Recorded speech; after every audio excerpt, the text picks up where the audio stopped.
SMTN.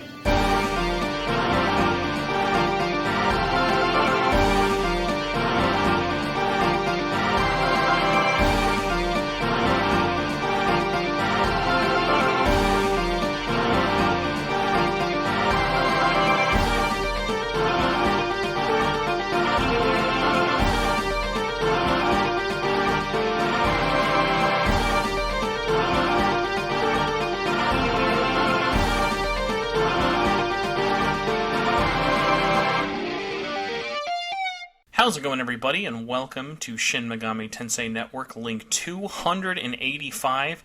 I'm your host from the past and from the future, Spencer Presley, and joining me for this very special episode is a brand new guest, Jodie, and for once we are talking not on Twitter Spaces. Jodie, how are you doing today?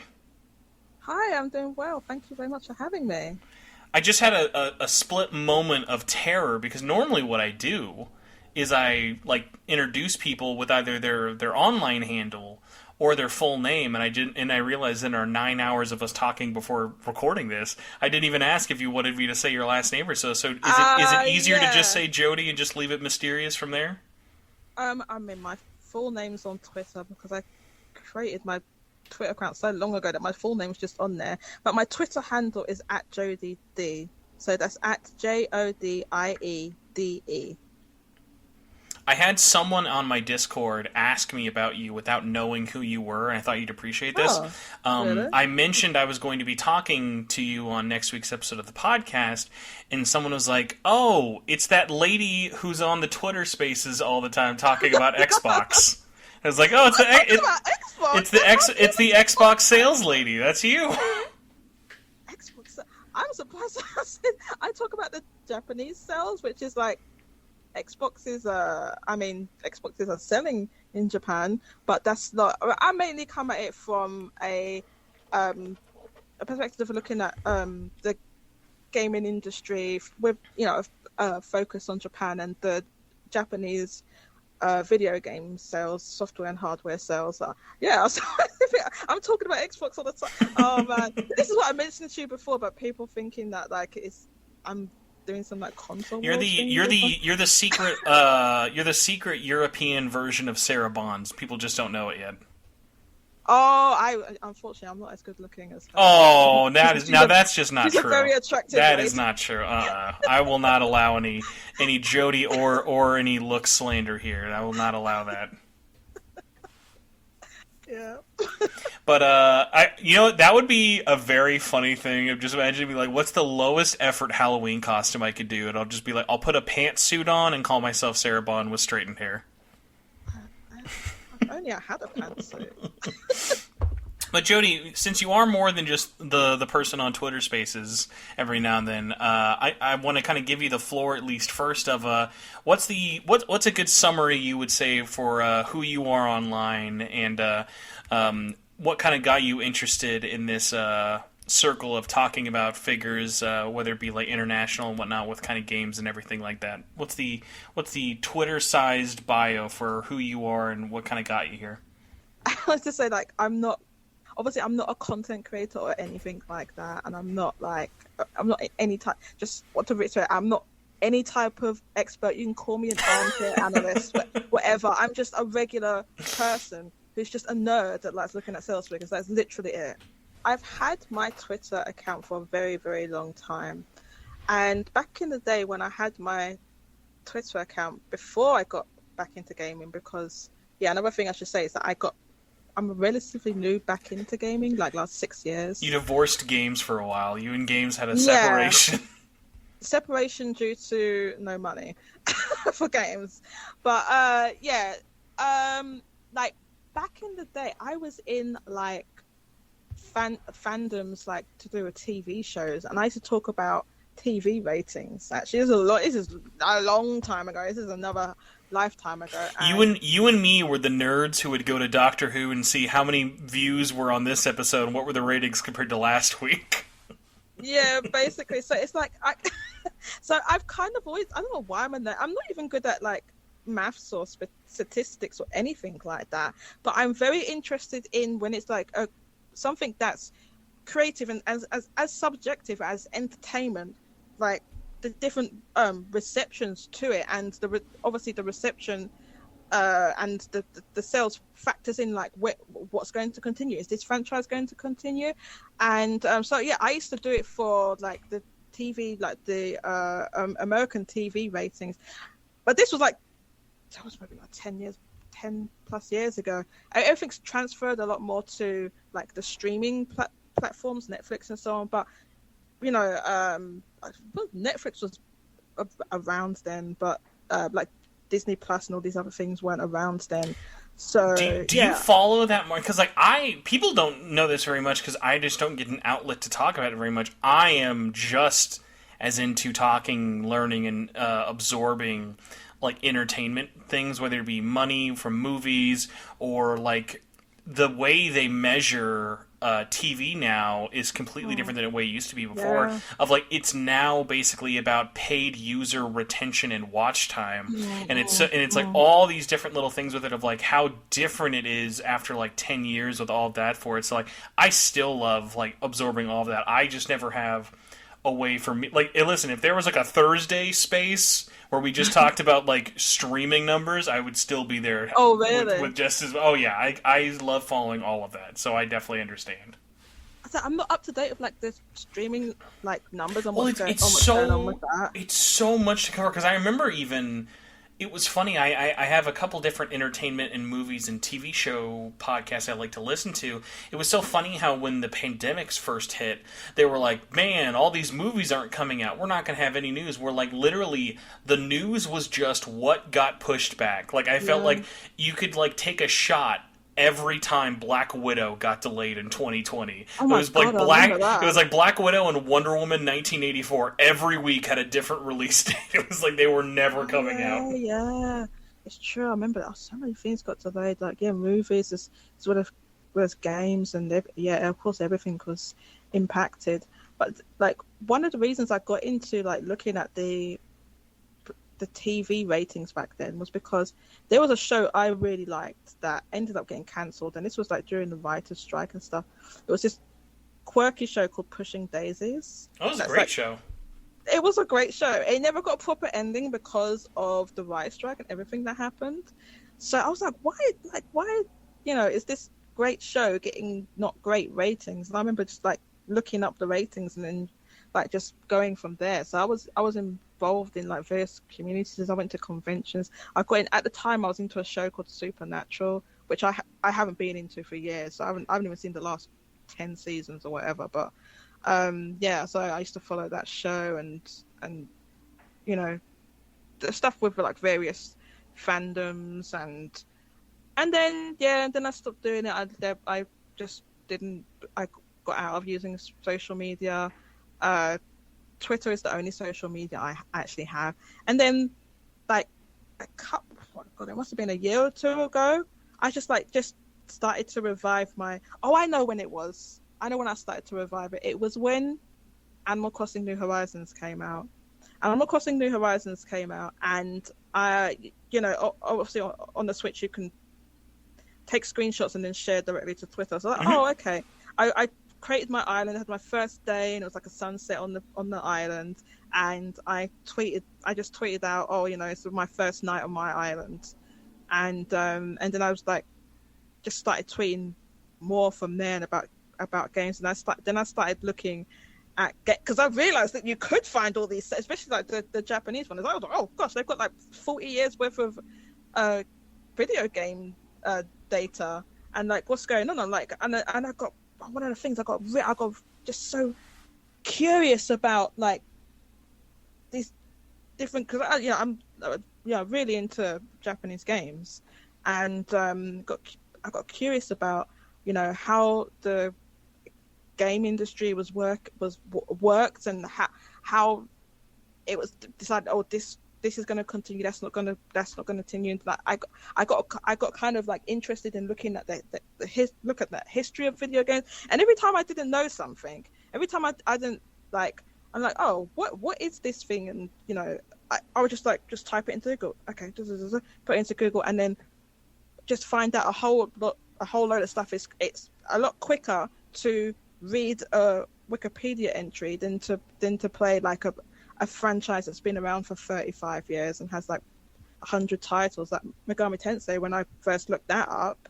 And as we was discussing before the show, that's how I found you, Spencer. Like I found out, there's a whole podcast just about this obscure Japanese franchise. What's so funny is literally, because August was our 10th anniversary of me starting it. So I started this with a couple of friends of mine in 2012. I make it sound like they all died in the process, like this was a war. And it was so funny at the time, I was shocked because even Persona was like so much smaller back then. Like Persona 4 Golden wasn't even out when I started this. So what was funny was, like, at the time, I was shocked there wasn't one. I was like, what?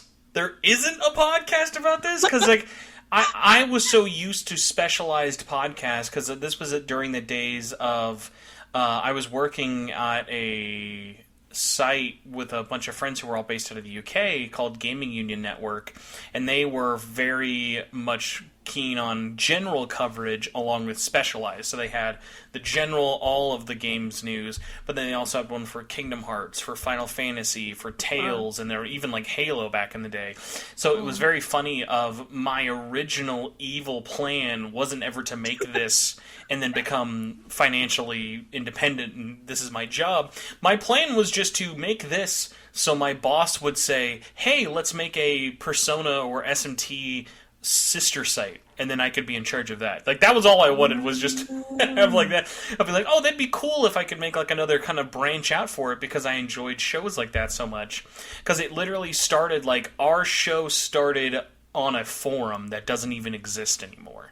Like, the whole community was just one community sub-forums, and it was just, hey, what Persona questions do you have for us this week? We'll talk in here. That's where we posted the show, so I would just put the MP3 link in that one forum, and then eventually it spread to Facebook, then Twitter, then Discord, and then I didn't even start posting the shows as current episodes until like 2019, 2020. Like, I was very slow to actually putting anything on YouTube, funnily enough, because I personally, in my head, was like, well, I don't watch shows on YouTube, so why would anyone want to watch podcasts on YouTube? Because it was that thing of like, yeah, you just download it from your podcast app. So I always had the show on like Apple or wherever people could find it. So it was very funny of then kind of like, I do wonder sometimes, like, I wonder if anything would have been any different if I had been posting these weekly for 10 years as opposed to only like really like 3 years or something at this point. But I gotta say, I'm surprised. So you never, or at least you just don't do anymore, like you have no other social media things you do besides Twitter? You don't do Facebook, nothing else like that? No. I am proud to say I've never held a Facebook account in my life. I remember several years ago, I'd get questions. You don't have a Facebook? You don't have a Facebook? And yeah, I'm glad how are you supposed to rekindle with your ex at 3 a.m, or your old high school crush who got drunk and wanted to message you for bad things at 2 a.m? Isn't that what Facebook is for? Yeah, exactly. This is what I was told. Like, oh, why don't you want to reconnect with the people you went to school? And I'm like, no, I don't speak to them for a reason. I don't want to talk to any of those people. I don't care. You know, I just. Facebook just wasn't for me. So I've used various like different forums. I think I used to use Was there ever a Jodie MySpace? Thank you. My next question. I was like, please tell me you were on MySpace. I'm not telling you what it is. I had a MySpace, yeah. That's too funny. Which I don't know if that site still exists because it's still up. You'll appreciate this. The only reason I ever had a MySpace or a Facebook, MySpace, I had an old friend of mine named Monica.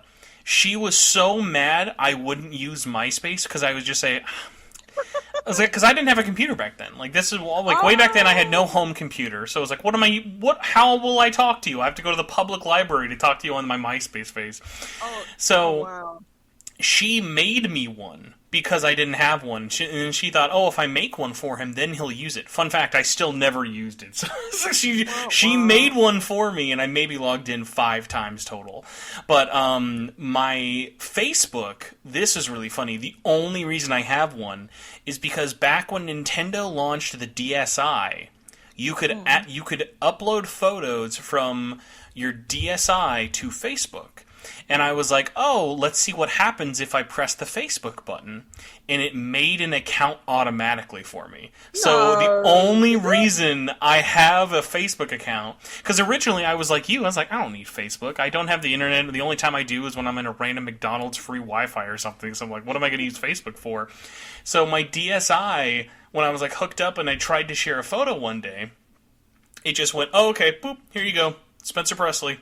There you go. You have a Facebook now, and that DSi adding that is the only reason I had one way back when, and I probably didn't even use it properly for at least probably till 2012 or 2011 when I was like close to graduating high school.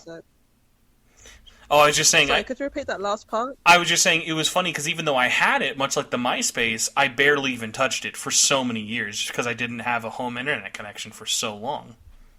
You talking about MySpace and DSi, and it's such a deep cut. My God, as really as pre-smartphones. I was going back. Well, I was very late. Like, I seriously did not get a cell phone until after I graduated high school. My mother had to be guilted into getting me a phone after I graduated because I finally had my first job. I had terrible luck getting work because I think basically I was in high school. By the time I could work, we were going through the 2008 recession in the States. So I didn't get a job until after I'd graduated high school, and literally my first phone was still like a flip phone. Even though smartphones and everything were around, I didn't have my very first ever smartphone was an iPhone 5C, like the old plastic. Oh, wow, that is late. the plasticky hard shell ones. I remember my dad got one for me for like $50. It was like baby blue colored. It was so hideous, but I loved it because it was my first smartphone. I was like, this is amazing. I could do anything with this thing because I'd never had an iPod. My only like smart devices I ever used were my DSi and my PSP. Like literally, this was. Wait, hold up! Is a DSi and a PSP are they smart devices? I mean, come on. No, they're not. That's why I mean, like the way I learned about podcasts was because podcasts you could get them before iTunes and stuff were on RSS feeds, and you could manually look up RSS feeds and put them on your PSP. So that's how I got like podcasts that way. And the funny thing is, you'll get a kick out of this. The way I used to watch Doctor Who back in the day was I would watch them on bootleg uploads back because YouTube was the Wild West of you could upload anything on YouTube if you were fast enough and watch it before it got taken down. And I remember I would always stay up super late because of the time they aired the day after in Europe. I would watch bootleg episodes of Doctor Who as soon as they got ripped and put on YouTube through my Wii browser. No, Wii browser? So imagine watching like David Tennant era Doctor Who through the Wii browser, crashing every like 15 minutes. Oh, God, it must have been like 480p or something. Oh, it was probably less. Back at like 240 or whatever. Because I just remember, like, there was a reason I always bought the DVDs because I was like, oh, I can finally see them in good quality. I see that, yeah. Because for us back in the day, by the time we would finally get a season of Doctor Who, you had already completed it over there, and I couldn't risk the chance of spoilers. It was I can't wait. But yeah. I remember back in the day, I used to there was a site called Justin TV. I do remember before Twitch. Yeah, it became Twitch. But back then it was Justin TV, and that really was a Wild West. People were putting like live broadcasts of like television. So basically, it's TikTok right now. Have you been on TikTok, Jodie? I have managed to avoid TikTok. TikTok it's somehow every video site in one. It can have porn. It can have unboxings. It can have people playing games. I found someone yesterday was just not recording, they were live streaming themselves recording a VHS tape of The Sweet Life of Zack and Cody. And it had like 500 people watching it. And I was like, what on earth is this website, man? That's so weird. So the TikTok, they have a short limitation of the length of the videos you can upload to it? So you can do live for pretty much anything as long as you have a certain amount of followers. And TikTok used to be only a couple of seconds, then it was a minute, then it was 3 minutes, then it was 5 minutes, and now you can do up to 10-minute TikToks. Oh, I see. Okay, so it's a lot longer than like Vines or like. 4 seconds. Whenever I think of Vine, I go, yeah, that wasn't that long ago, and then I realize it was almost a decade ago, and then I get sad. Oh, was it? Vine, I think, was 2014. We're like 2 years away from Vine being 10. It's wild. This whole intro of just let's describe Jodie is just let's feel as old and nostalgic as possible. I've gone right off track. But the video games. That's the kids are calling them video games.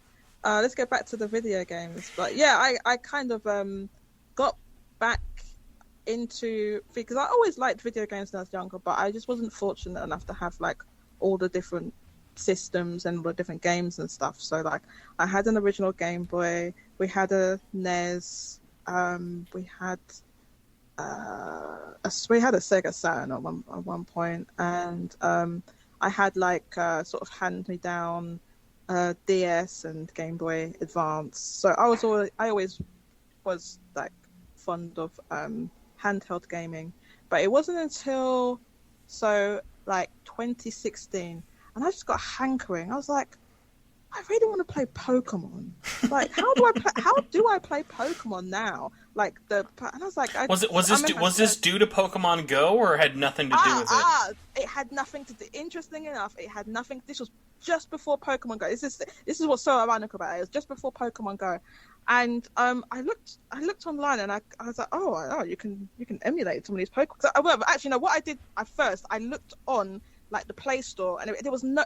This was before Pokemon Company put any games on their Play Store or on the mobile. There was nothing. I was really surprised. I was like, how is there no Pokemon games on here? And then I found an emulator and emulated like Pokemon Red or whatever. And like a month or two after that, Pokemon Go came out.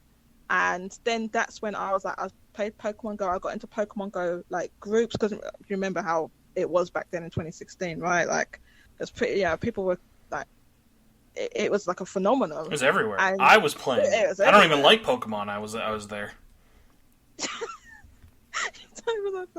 Yeah, I got into that, and then there was one person I met in one of the groups, and she had a Nintendo 3DS, and I was like, oh, is that like a Game Boy? Because to me, it's like that's a Game Boy, right? It's like, I was like, oh, that's what a Game Boy looks like now, and then she was playing like Sonic or something on there. I was like, and then I remember like I started seeing, or no, this must have been just after Sun and Moon came out, and I was like, do you know what? I'm a grown ass woman. I can buy a 3DS and play Pokemon if I want to. And I bought a 3DS. And do you remember what model and what the color was? I do precisely, because I remember I looked at the different models. The cheapest one for me to get was this is the funny thing. It was the Animal Crossing Happy Home Designer bundle. Oh, that's a great bundle. The faceplates were great. Yeah, it's kind of rare now, right? And I didn't even know. I didn't even know what Animal Crossing was. Honestly, I didn't even like. A friend, like this same friend, told me about Animal Crossing. I was like, okay, I'll get that. It's cheaper to buy that than it was to buy just the 3DS by itself.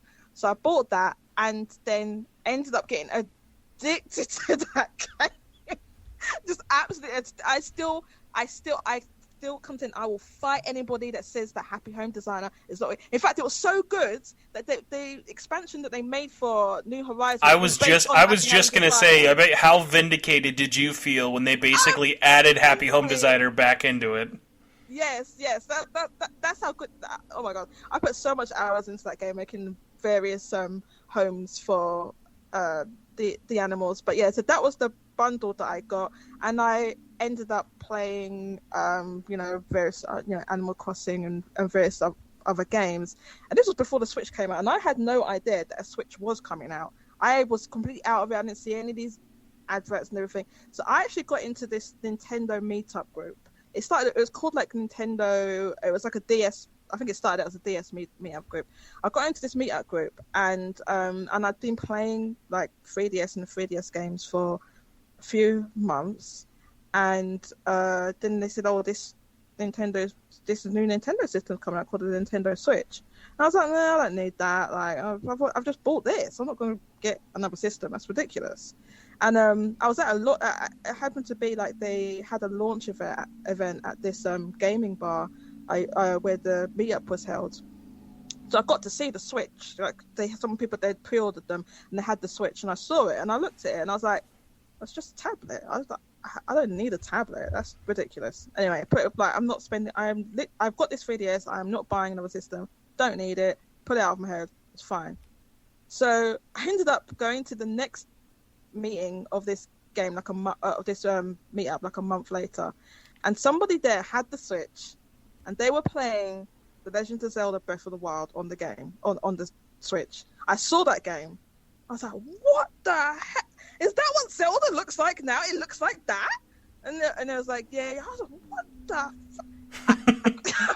I was like, I need a Switch now. I need it. I need a Switch. Could not find a Switch. Oh my god. If you remember back then how hard it was to get a Switch. Right? Honestly, I feel like it was like almost 2 years of just like, can you find a Switch? Because no one could find one. They were selling like hotcakes. They were like hotcakes. And I had to try. I was going on like several different like Amazon. I ended up getting, I think I got it from a department store in the end called John Lewis. I managed to get one from John Lewis, and I got that in April. The Switch came out in March. I got it in April, and I got it. All I had was I got Breath of the Wild and Mario Kart 8 Deluxe because it had just come out then, and I was just like, I was like, oh my god, this game is amazing. I just couldn't believe it. I can't believe like this is because don't forget, I've gone straight from like Link's Awakening to Breath of the Wild, right? I've missed everything in between, right? So I was just like, my mind was blown. Like I was like, oh my god, video games are so good now. This is how video games are. And this is so funny. I made a friend that I still have to this day, a really good friend of mine. I remember discussing to him. I was like, Mo, his name's Mo. I was like, Mo, oh, this game's so good. I was like, this is how video games are now, right? They're this good. And he's like, no, it's not all games are that good. It's like that game in particular is. I was like, really? Are you sure? I was like, they must still be as good as this game, right? Everyone, Nintendo is the bare standard. Everyone is as good as Nintendo. Yeah, I thought like, oh, they're all as good as Breath of the Wild. It turns out no, but that was such a good experience to come back to gaming on a console and come back to, and that's my first game that I play on like a console game, you know. So it for me it was like, I'm sure for a lot of people it was like a magical experience of like playing Breath of the Wild. But I went in that game completely blind, like nothing. I hadn't seen any of the advertising or nothing for this game. I went into it literally completely blind, just knowing that there was a new Zelda game, completely blind, and just went into it like that. And then yeah, the rest is history. I'm just jealous. I wish I could have been there when you first saw Urbosa for the first time. I don't know. I don't know what noise would have come out of your body, or actually Sidon. Either one of them. What your reaction to that would have been? Sidon was the first champion I saw. I thought all of the Zora. I thought they looked a bit weird. I was like, oh, they're fish people or whatever. But yeah, then you learn Sidon. I thought Sidon was a bit full of himself, and then you find out, oh, he's okay. If it wasn't for the fact that he actually has a little sparkle every time he smiles, he would totally come off like 2021 Spencer douchebag energy. I would believe it. Yeah, he's got the sparkle. So yeah, he's alright. And then you find out like that Zora lived for like 100 years or something. So they're quite old. So yeah, I don't know. I don't know what I thought when I found the. I was more shocked, and I know this feels like forever ago. I couldn't believe it when we talked a week or two ago, and you had told me you had never owned a PS4, and how much that absolutely blew my mind. I'm just like, you have got such a wealth of cheap, good things to experience that I bet you never have touched. Like, did you ever have you had a chance to pick up God of War 2018? Okay, all right. So Uh-oh. This is gonna be controversial. Strapping It's in. gonna be controversial. A lot of people are gonna write me off now. Recently, I played it recently. This is on the PS Plus collection. What are you saying? You're not a fan of Dead Moms? Was the Dead Mom a deal breaker? No, it wasn't even that. I just didn't like the game. I didn't like the combat. It's not for everybody. It's definitely not one that, like, Breath of the Wild, I feel like, even though that has some things like the weapon degradation, like that I can see turning people off, that's not a for everyone game. I'll say, though, have you had a chance to check out, at least then, since you liked Breath of the Wild, have you had a chance to try Horizon, either 1 or 2? Yes. I'm not the 2 yet, but Horizon Zero Dawn I played and I really enjoyed. I really liked that game. It was really 2 is, thankfully, because it was in development for what feels like 900 years, even better. 2 is fantastic. Yeah, I've heard some of the mechanics have been refined. They straight up just stole the Breath of the Wild glider, but good for them. That game needed it.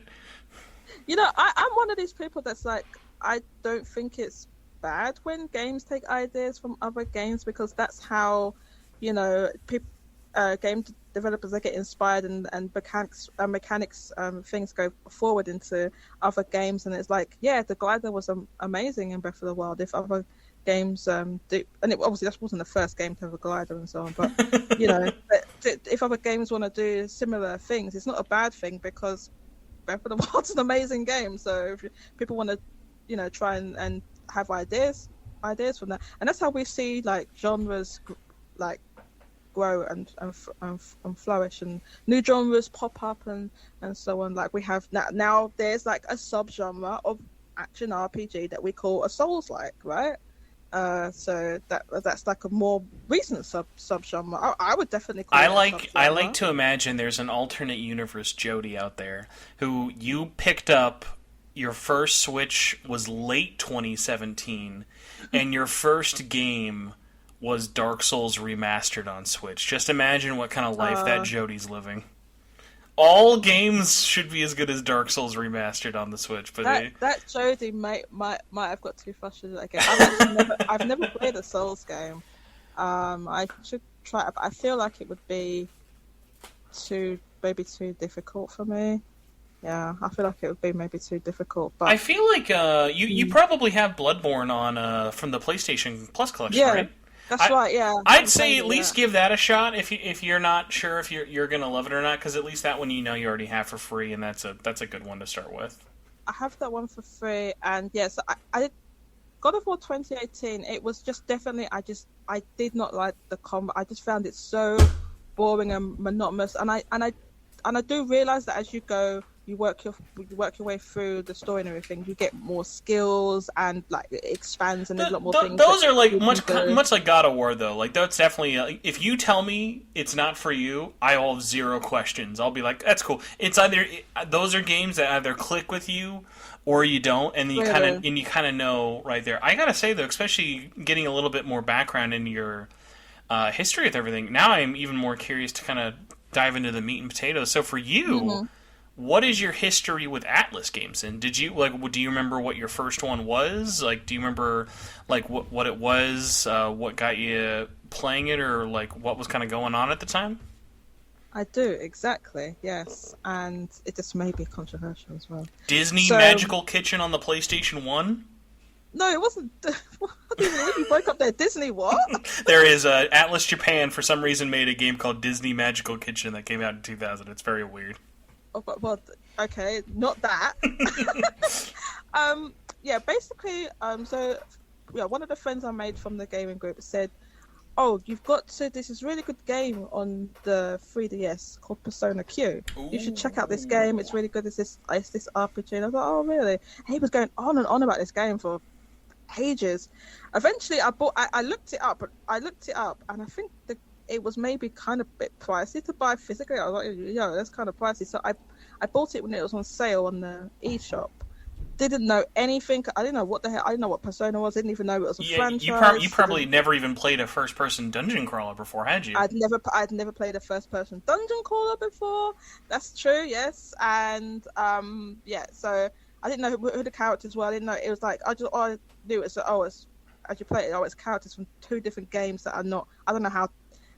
Okay, this was like about 5-6 years ago or whatever, I didn't know there was no way to play these games. Okay, like I wouldn't have known how to get these games or whatever. So I played it not knowing who the characters were, and then absolutely loved that game. Absolutely loved it. I thought it was amazing.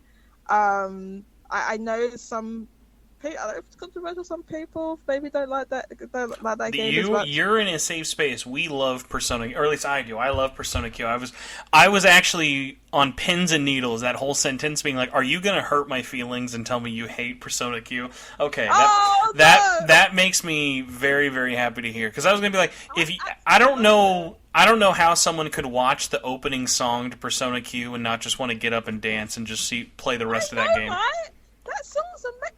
The music in that game is so good. Dude, I don't want to rub this in, but I want you to know one of the most magical musical experiences of my life was, I think it was 2015 or 16. I actually got to see that song performed live at like a small little convention here in the States, and it was being in a room of other nerds singing along to that was absolutely magical.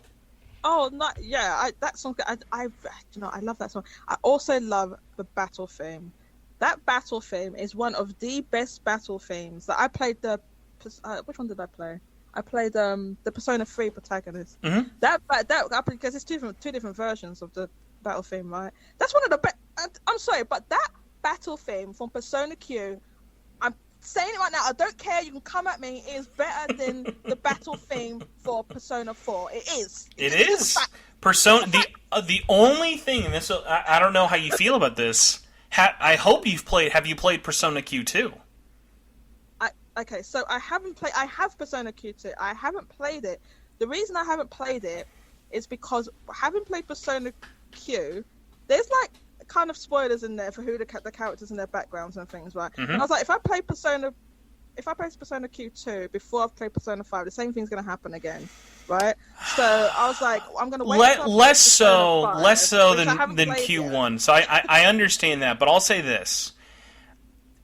The sequel does the impossible. Say what you will about the gameplay. I like Persona Q2 for a lot of reasons. The only reason it's a trickier one is because there is unfortunately no English voice acting, which is a big that's a big negative to it, because like that English dub for the Persona Q1 is very good, but it's very good. Yeah, the music in 2 is somehow better than the first one. They absolutely one-upped themselves, which is it's unfortunate it was such a late release in 2019, because it's literally one of the best 3DS games out there, and at least best soundtracks, but most people just haven't played it.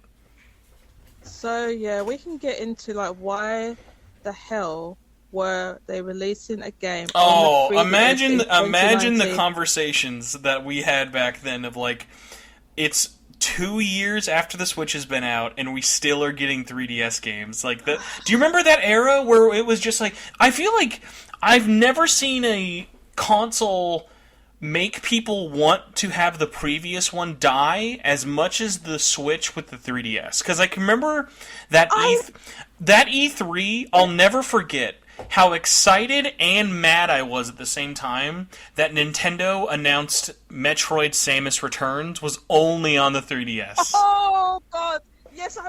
Oh my god, people were mad as hell. Okay, when the way they did the directs, right? There was like the 3DS section, and people got so salty and pissed off at the 3DS. I stopped playing games on 3DS, and like, yeah, I do remember all of that. I remember people were like mad as hell, and yeah, people were particularly pissed about Metroid Samus Returns being on the 3D, and yeah, with hindsight, I think it did deserve to be on this, because that game's kind of like stuck there now, right? I hope they remaster it at some point, but yeah, I mean, it seems like they immediately went from that to developing Metroid Dread, so you know they didn't end up being a Metroid game on the Switch, but Persona Q2 coming out in 2019, there's another one of Atlus's fantastic business decisions, which we can get into, because that was a terrible decision, because that game kind of bombed, right? It was such a long time I don't know when the Japanese release was. I think it was the year before. Or something, Yeah, it was right? fall of 2018, and then we got it in June of 2019. Right, right. Even the fall of 2018. I mean, that's I don't know what they were thinking there. That was, but I guess they had probably got so far. And the thing is, obviously, translate. So I don't know how they're going to translate those games or the Etrian Odyssey games to like a single screen. But it's designed for the two screens, right? And you have to like draw the map with a stylus. So yeah, maybe it's just like, even if they wanted to, maybe they can put it on Switch. I don't know if Etrian Odyssey is coming back. Who knows? They say a lot. Atlus says a lot of stuff, but you know. I'll at least say, because I don't know if you knew this very much, but the Persona Q team, the Etrian Odyssey guys, they got pulled into SMT5 to help get that game out finally. So they were there working on it the last 2 years before it was shipping. But I know that they want to do, for their next big thing, I know that they really want to make another Etrian Odyssey, like a full big console release finally. But I think one that they've been working on is a smaller project that I think would be really, really well. But I've just never heard anything more than there's a team working on it, but who knows if anything will come of it, is they've been trying to get Persona 1 and Persona Q 1 and 2 as a collection. And I think those would sell so well. Let's freaking go. How? Okay, Spencer, how do you imagine they're going to make... Cause you can say, well, if it's on PC, you can use a mouse or whatever, but you can't do that on console. So how would that work on a single-screen console? A similar kind of mechanic would basically just be having the bottom screen of the map just then be accessible via a updated HUD, and kind of being able to toggle and having auto map features available, so you can manually place them, but most people will just use the new auto and have the game auto generate the map for you, kind of taking out some of that little element there. But I mean, they've already done it before in other ways with games like Pokemon Mystery Dungeon and with the Sega re-release of Phantasy Star 1. So for me, like, playing that game, part of the charm was drawing the map. For me personally, I think I didn't use auto map. I think I just drew it. It's very satisfying to kind of fill it in, because I get that similar feeling like when you're filling out like a crossword puzzle or something, like kind of doing a checklist of like, okay, I'm filling it out, getting things like that done with it. But they've had different ways of sort of amending that. The one I will say, I've always been surprised more people didn't talk about this, but they've been working on, in very tiny minor aspects. If you looked at Persona 5 Royal, back when the DLC for that came out in Japan in 2019, the Persona Q had a DLC pack. And it was all of those 3DS models, the original models and everything, but they made HD versions. Those are the same models for everything. So that was kind of their test bed of like, hey, does this art style work well not on a 3DS? And I think that game is so stylish, I think it absolutely would look fine without them having to do too much work. Yeah, so because I have not played Persona 5, this is the thing, I bought Persona 5 Royal, like, 2 years ago.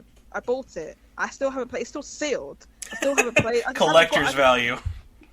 Yeah, it has collector's value. I was like, I found the steelbooks, quite a new one, quite cheaply on eBay, a sealed one, and it cost me £35 at that time. I was like, oh, let me get that. I'll play this game.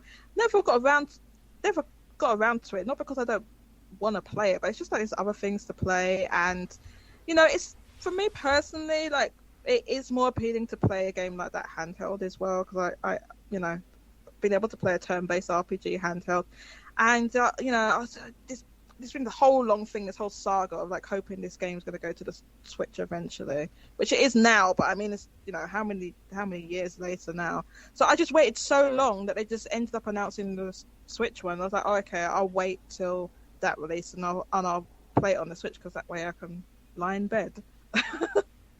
So yeah, for me, it's I really like playing games on having an option to play, and you know, because I have some like health issues with like pain and stuff, so I can't always even sit, you know, up at the PC or the, you know, in the living room when I want to. So having the option to be able to take it in bed is like, for me personally, is really good.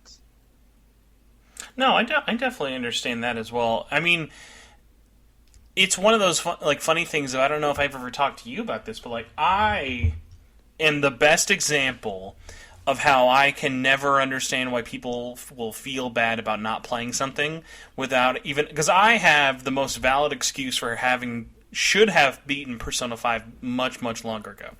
I had a copy 2 months before the game released in February of 2017, and I literally didn't beat it until 2020. What? Yeah. I was going through a lot of personal stuff. It's all coming out now. Fake fan. Yeah, exactly. What was just funny about it was, like, I was going through some personal stuff at the time, and the last thing I wanted to do was play this game for some reason. It was so weird. Like, it was all I'd ever wanted for so long. It was our big game, and even though, like, I was doing the podcast, I never really felt like I got pretty far into it, but, like, never really crossing the halfway point. And it was that thing of, it never came up of, like, let's do a spoiler cast or let's do blah, blah, blah. Like, there was I would say 2017 to maybe mid-2018, I took a bit of a hiatus with the show because it was mostly just me doing it. Not a lot of news was really happening after Persona 5. It was just, the news was Persona 5. So there wasn't actually a lot really going on in the background. And so what was so funny about it is then when I finally beat it, I was still spoiler-free after so many years. I don't know if you would hate this or... How? I mean, we've run a tight-knit group of people not spoiling the game for me, thankfully, so that'll be helpful. But the funniest thing about it was I then ended up marathoning them willingly, and I didn't hate it. I played back-to-back-to-back Persona 5 Vanilla on PlayStation 4, the imported copy of Persona 5 Scramble, which was then eventually Strikers, because remember Japan had that a year before us? Yeah. So played that, and then immediately got my review code for Persona 5 Royal. Because my big thing when I was going into the review for it was I wanted to be one of the few people who had a fresh playthrough of the original. Because I was one of the few that was like, I don't think this game is worth $60 if you've already bought the original. I think they could have just charged it as DLC. So I was kind of, I was going through it on that end of like, I wanted to have a specific kind of critical angle with it. So that was kind of an interesting one with me of, I remember when I finally did finish it, I was like, boy, I am not playing this game for a very long time. I have a question for you, Spencer. Mm-hmm. Since you played Persona 5 Vanilla, Persona 5 Scramble, and then Persona 5 Royal, do you recommend someone who is new to Persona 5 do that, or should they go straight to Royal? No, I'm highly in the camp of Persona 5 Vanilla. Even if you got it from your dying grandmother as a last will and testimony, just say sure thing, Grandma, and play Royal. There's no reason to play the original. The original is worthless, and outside of historical interestingness or collecting trophies and achievements, there's no reason to not play Royal. Royal has everything you need. It's better, it's faster, there's more content, there's more voice acting, everything's optimized. There are some things it does differently, but there's nothing that would mean like, oh, you're really missing out. Like, the only way I could recommend vanilla Persona 5 is if you somehow only have a PlayStation 3 and you're really against the idea of getting another system. That's about it. Who has a PlayStation 3? Yeah. Well, I can't... Listen, Jodie, I'm a sick individual. I was platinuming Kingdom Hearts on PlayStation 3 earlier this year, so I'm not allowed to bash PS3. I'm a depraved man. I don't know. I don't know how to spend my free time. Do you still own every system you've ever had? No, I'm really bad with that, actually. I was one of those, kind of going back to when you had your falling out, I was... Until 2008, I pretty much always had to sell everything I could to get the next new thing. So I would sell systems, I would sell games. Like, by the time I finally got my PlayStation 3, because I bought my PlayStation 3 when Metal Gear Solid 4 came out, and even at that time, the PlayStation was still $500, and I'm in 8th grade. Woo! So that's a lot of money for someone with no job or anything. Translate for me. 8th grade is what age? 8th grade would be second year of high school, or whatever is after primary school. So you was like 16, 17? Oh, not even. No, I was. Let's see. I would have been 14, maybe. Oh God, you're still a baby. Yeah, let me see. Hold on. I know my own birthday. I'm pretty sure. So let's see. 2008 would have been. Let's go. 4 years. 14 years ago. I would have been. Yeah, 14. Exactly. Oh, you're still a baby at that point. Yeah. Little baby playing Metal Gear Solid 4, a game definitely not made for babies. So you had a part. You said you had a part-time job. No, I said I had no passive income at all. So I had to. The okay. only way I could do it was by trying to sell and make as much money from everything I owned. So the only games I would hold on to were like the very, very special edge cases of like I sold all of my old original Persona games. I sold a bunch of PSP games, and I mean even as a collector now, obviously it'd be nice to have them, but I wouldn't give up that experience of I've always been that person of if I can have something and I can play it at launch. Like seriously, here's a good example for how I am, and I'd be curious how you would answer. Right, you and me are both very excited for Splatoon 3 next week. Oh yeah. If I told you, Jodie, if you wait a week, you can buy the game for $10 less. Would you pay the $10 more to play it at launch, or wait a week for $10? I'd pay the $10. That's where I'm always at. It's like, as long as money's not normally an issue, I always try and I like to kind of be there for it. Same with console launches. Same with other things. I remember when I was very lonely and very single at the time in 2013, when the PlayStation 4 and the Xbox One came out. This is why I bought all of these over the course of a month. Not even a month, over the course of 1 week.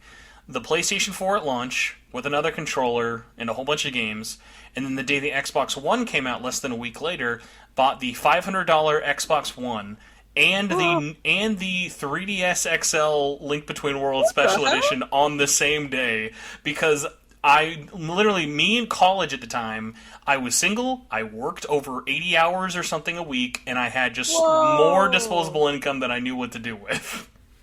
Holy crap! Yeah, you must have had a lot of disposable income to buy all of those.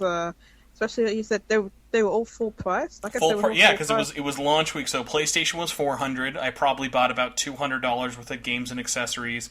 Xbox was $500. I bought about 2 games and I think a $60 Xbox Pass or something. And then the 3DS was $200 as well. So did you have time to play all those at that time? Oh yeah, my thing was play as much as I could, as often as I could. So when I wasn't going out and watching movies or whatever, or I would, I remember first thing I played on my Xbox. Because college, since I was at college as well at the time, I would just bring my 3DS to college and could just play in between classes. So 3DS was obviously, that's mostly I'm just buying a system and then playing the new Zelda. But with, the PlayStation 4, the only thing in retrospect, I shouldn't have bought the Xbox One. Because I bought the Xbox One and maybe played 5 games on it for 4 years. And then because I remember I sold that Xbox One, ironically going back to Samus Returns, I sold that Xbox One to buy the new 3DS XL that they released alongside that Samus Returns. Right. Even though so it was one of those funny things of that was how little I needed my Xbox at the time. But I enjoyed it at the time for it. But now that I have my Series X, I am glad that I have the system because there are so many more things I can play because I missed so many years and games on that system. Yeah, and Series X is a much better system than the Xbox One, which at the time, if you bought that at launch, you had to connect with it, right? It did. I enjoyed yelling at it and half of the time listening to me. Yeah. But there wasn't Xbox One was commercially didn't do too well, so there wasn't a crazy amount of games and everything. But at least the successor has, they still have a little bit of an issue with first party games. There's been a lot this year. You know what is funny? I was listening to someone talk about this. Speaking of games, and I thought this was such an interesting thing. And this is super unrelated, but because it just came out, I thought, because everyone's been ragging on Xbox this year because they literally have maybe 1 or 2, and I think they're mostly just downloadable only, console Series X only games. Like, even if it's on PC, like, there's not a lot. There's, like, that Pentiment game from Obsidian, and then, like, maybe a couple of games coming out of early access, but, like, no, like, Halo or anything like that. Like, no, like, big box, like, not even a Forza or whatever. And I thought about this, what was interesting, because PlayStation still has their stuff on PS4, The Last of Us Part 1 is the only PS5 exclusive this year. How crazy is that? Because think about it, everything else, Horizon, Gran Turismo, God of War, all on PS4. All on PS4. No, you're right. So I wonder if that's almost part of the reason why that game's launching at $70, because they're like, we need this to look like a big deal because it's our only exclusive. Yeah, the $70 PS5 is an issue for me, because if it was just $70 in the UK, like the equivalent of $70, I wouldn't have a problem with it. But they sell them for £70 in the UK. It's like, what are we looking at? Like, that's like 90 plus, right? $90+. So it jumped from being the equivalent of $60 to now $90+. It had a huge jump in price. That's why I haven't played like Ratchet and Clank or Horizon Forbidden West, because it's just I don't know. That's, to me, that's like, if it was $70, I would, maybe get it at launch, but 90. Like, if they suddenly if in the US, if they'd put the prices up of the games, but okay, they were $60, now they're $90. People would have gone way, way more crazy than that. They went crazy enough for the $70, but they did that in Europe. It's like, it's £70 in the UK, and it's also 70 or maybe even €80 on the continent. So they did that, and it's, like, I don't feel people don't talk about that enough, how much the Sony first party games are. So that's why because I wanted to play Horizon Forbidden West, but I'm like waiting for the price of that to come down before I play it. Because I did like the first game. It was enjoyable. There was a little bit of jank with the melee. I didn't like the melee that much. This whole thing is why you will never hear me, when it comes to price, complain about any, because like, I always find it so funny when Americans complain about price, because I feel like so few of them know how good we have it compared to almost every other country. Right. And you can talk about now the raising of the price of the PlayStation 5 in almost every region except the US. Yeah. It is ridiculous. Although I do want to our final intro question. Believe it or not, we're still in the intro. Still the intro? We're still in the intro. Don't worry. But you're on my last. I know. That's how these. Hello, that's everyone. I'm on the Shin Megami Network. I can't believe I'm on this show. That's why I always find it like I always don't describe it as an interview, even when I have guests on, because it never feels like it. It's always like I want it to just kind of feel like it's a recording of a conversation, but no, I appreciate that. But my last intro question I want to ask, that I always like to ask new guests, is there any one particular game that if you could drop everything you're doing right now and start playing, from Atlus, Persona, Shin Megami Tensei, what would it be and why, that you haven't played? Oh, it'd probably be Persona 5, because I haven't played it. Can you believe we are a week and a month away from that being on Switch, PC, and PS5, and Xbox?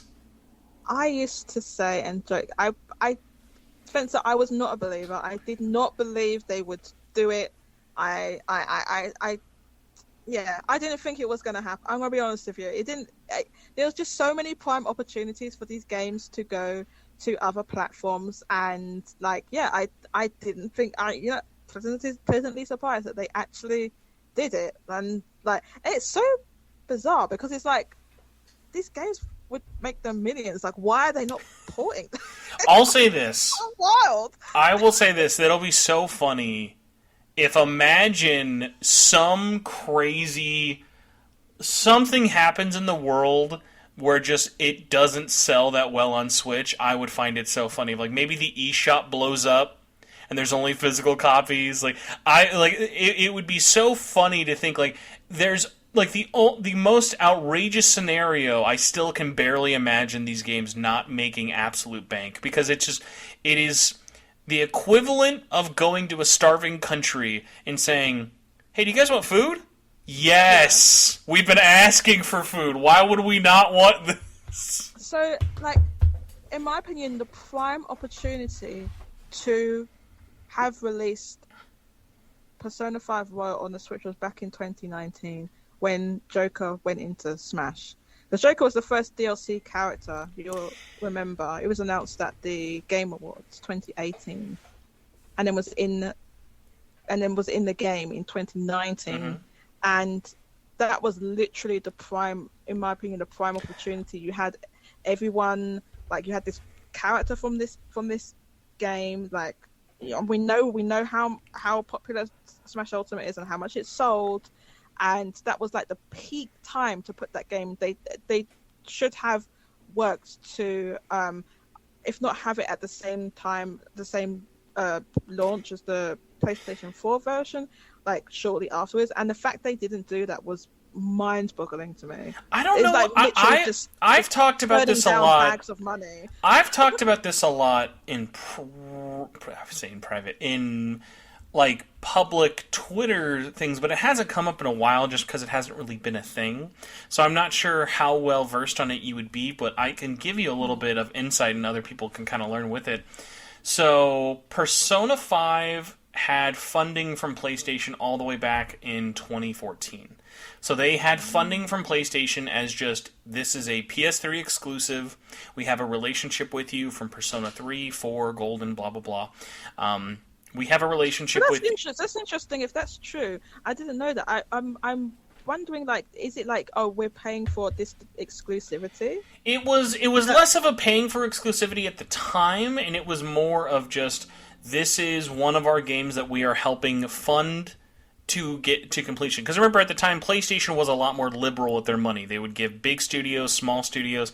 They were at that era of, they were hungry. They were in second place. Microsoft was in first. They wanted to get as many big, good games. Second place? Yeah, because remember, back in PS... Yeah, early PS4, PlayStation was very hungry. Even when PlayStation 4 was launching as a success, they were still that mindset of, let's get as much good quality stuff exclusively on our systems as possible. So early in the day, even back when Persona 5 was still a PS3 exclusive, that was the cadence. And so after that, the game basically was having a lot of financial troubles because they knew what kind of game they wanted, but Persona 5 evolved, grew, shrunk. It had a big scope issue. Like, they had a grand idea for this game, and then after many years of development went, oh, fuck, we have to release this thing. We better make it small. So when TGS 2014 comes around, their announcement was basically, it's coming to PlayStation 4. Because if you remember at the time, PlayStation 4 selling very bad in Japan. They had a very slow start, even with a free copy of Knack in every system. It's so wild to think that the PlayStation 4 was selling badly, but now the PlayStation 5 is doing like way worse than the PlayStation 4. It's all ripple effects with it. But yeah, so PlayStation basically had a conversation with Atlus Japan at the time, and they said, we would like to give you more money, but you need to now put this on PlayStation 4. Which obviously is going to increase the workflow, because now they have to put it onto, like, they had an engine that they had, alright, this works on 360 and PS3, and that's it. So obviously then getting it to work on a different hardware, because the PS3 is very different than the PS4, that was going to take some time, but they knew because of how well it was selling in the rest of the world that it was going to be better overall. So, because even going up to the launch of Persona 5 in Japan, remember how that launched the same week the Slim came out over there, and with the price drop? So like that, I do. They were very intense. They were tied financially and marketing wise for so many things, and especially in Japan. So Persona 5 had exclusivity basically for originally 2+ years, but the way Atlus had always worked was, no matter what their exclusivity was, they weren't ever going to make a port unless they absolutely had to, where we're going to make a new game. Like, they would rather make a new game to sell you than to do that. So there was never any plans. Hardly ever port anything. Yeah, there was never any plans to bring it to other systems, with the exception, and this was always a really short, like, lived fallacy, but they did see if it was possible. They were thinking of bringing it over to the Vita. They had it running on the Vita. They have the engine of that game running on the Vita, but PlayStation didn't really have the faith in Vita even at the time. So in 2016, 2017, PlayStation didn't really want to back it, and Atlus was like, we'd rather you just work on new games. Unfortunately, that meant, like... I wanted to put that game on the Vita. Yeah, they had... I had at least confirmed I knew it was playable. They Out of their minds? Yeah, so that would have been an interesting one, especially because it would have released in a post-Switch world, how much that would have melted people's brains of, hey, this is a great game, can you put this on the Switch? Here's it on the Vita. That's as bad as putting Persona Q. It was worse than putting Persona Q2 on the 3DS. I would have eaten it up there. But the funny thing is, so then with Royal, so after those initial kind of talks happened, obviously there was exclusive money tied to the dancing games, even though that was a much cheaper project. Money was tied with that, and then money was also tied with Catherine Full Body. That was an exclusive to Sony because they basically went, hey, do you want this to be exclusive? We'll make it on Vita and PS4. This is a really tiny project, but even that they still got some exclusive money for. And then with Persona 5 Royal, they were like, okay, this is going to do gangbusters. No matter what the size of the game was, that you're just re-releasing your biggest game ever. It's going to do gangbusters. We want this on PS4. And they gave them basically, at the time... not in terms of money, but in terms of exclusivity window, they gave them the Final Fantasy VII Remake treatment. That marketing, yeah. We're going to market your game like crazy in Japan. Obviously, in the West, they do whatever they want. But you have to make this a PlayStation 4 exclusive for at least 2 years. So we look at that. So, released in late 2019, early 2020 for us. 2+ years later, we're in 2022. Now in the fall, it's been over 2+ years. It's now releasing on everything else. But it's wild to me, like, why they would need 2+ years, and then also, like, we want... There was, because the argument I've made, because this is new information to me, right? The argument I've made is that, like, at the time, there was no... when they released Persona 5 and then Royal, there was no other viable... in Japan, because it was Japan exclusive initially, obviously Persona 5 was. There was no other viable platforms to put that game on in Japan at that time. Mm-hmm. But I was just saying, if they released funding, Sony gave them some funding to get the game to the finish line. It sounds like what you're saying. Mm-hmm. They need to get the game to the finish line.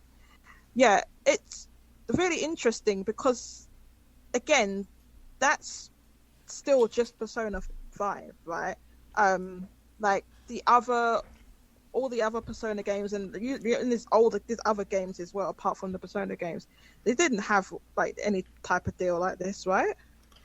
So Persona 3 did not, but that was mostly due to the fact that, hey, PS2 is the most popular platform. They were just getting free exclusives because that's where everyone was playing. Exactly, yeah. Persona 4, that money was tied there for sure. That was a, hey, we'll give you some money for marketing, but again, it was cheaper to make a PS2 game, so it's nothing similar to what it was before. So it's like a marketing deal. The first one similar to Persona 5 was Persona 4 Golden. They pitched that to Sony. That was a launch year Vita exclusive, and Sony paid up big to keep that as exclusive for many, many years. I remember there were even moments... Why? It makes no sense. Because it was a game that was relatively cheap for Atlus to make.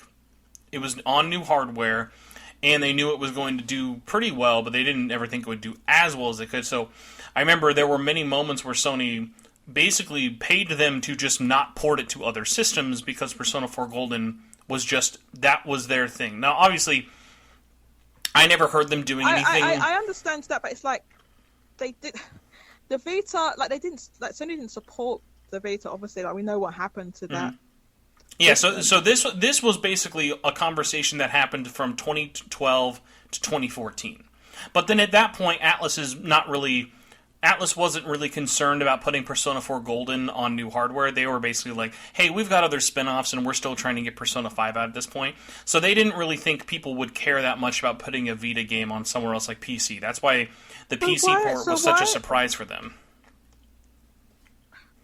So why didn't they put the game on PlayStation 4? Why wasn't That's an interesting one. 4?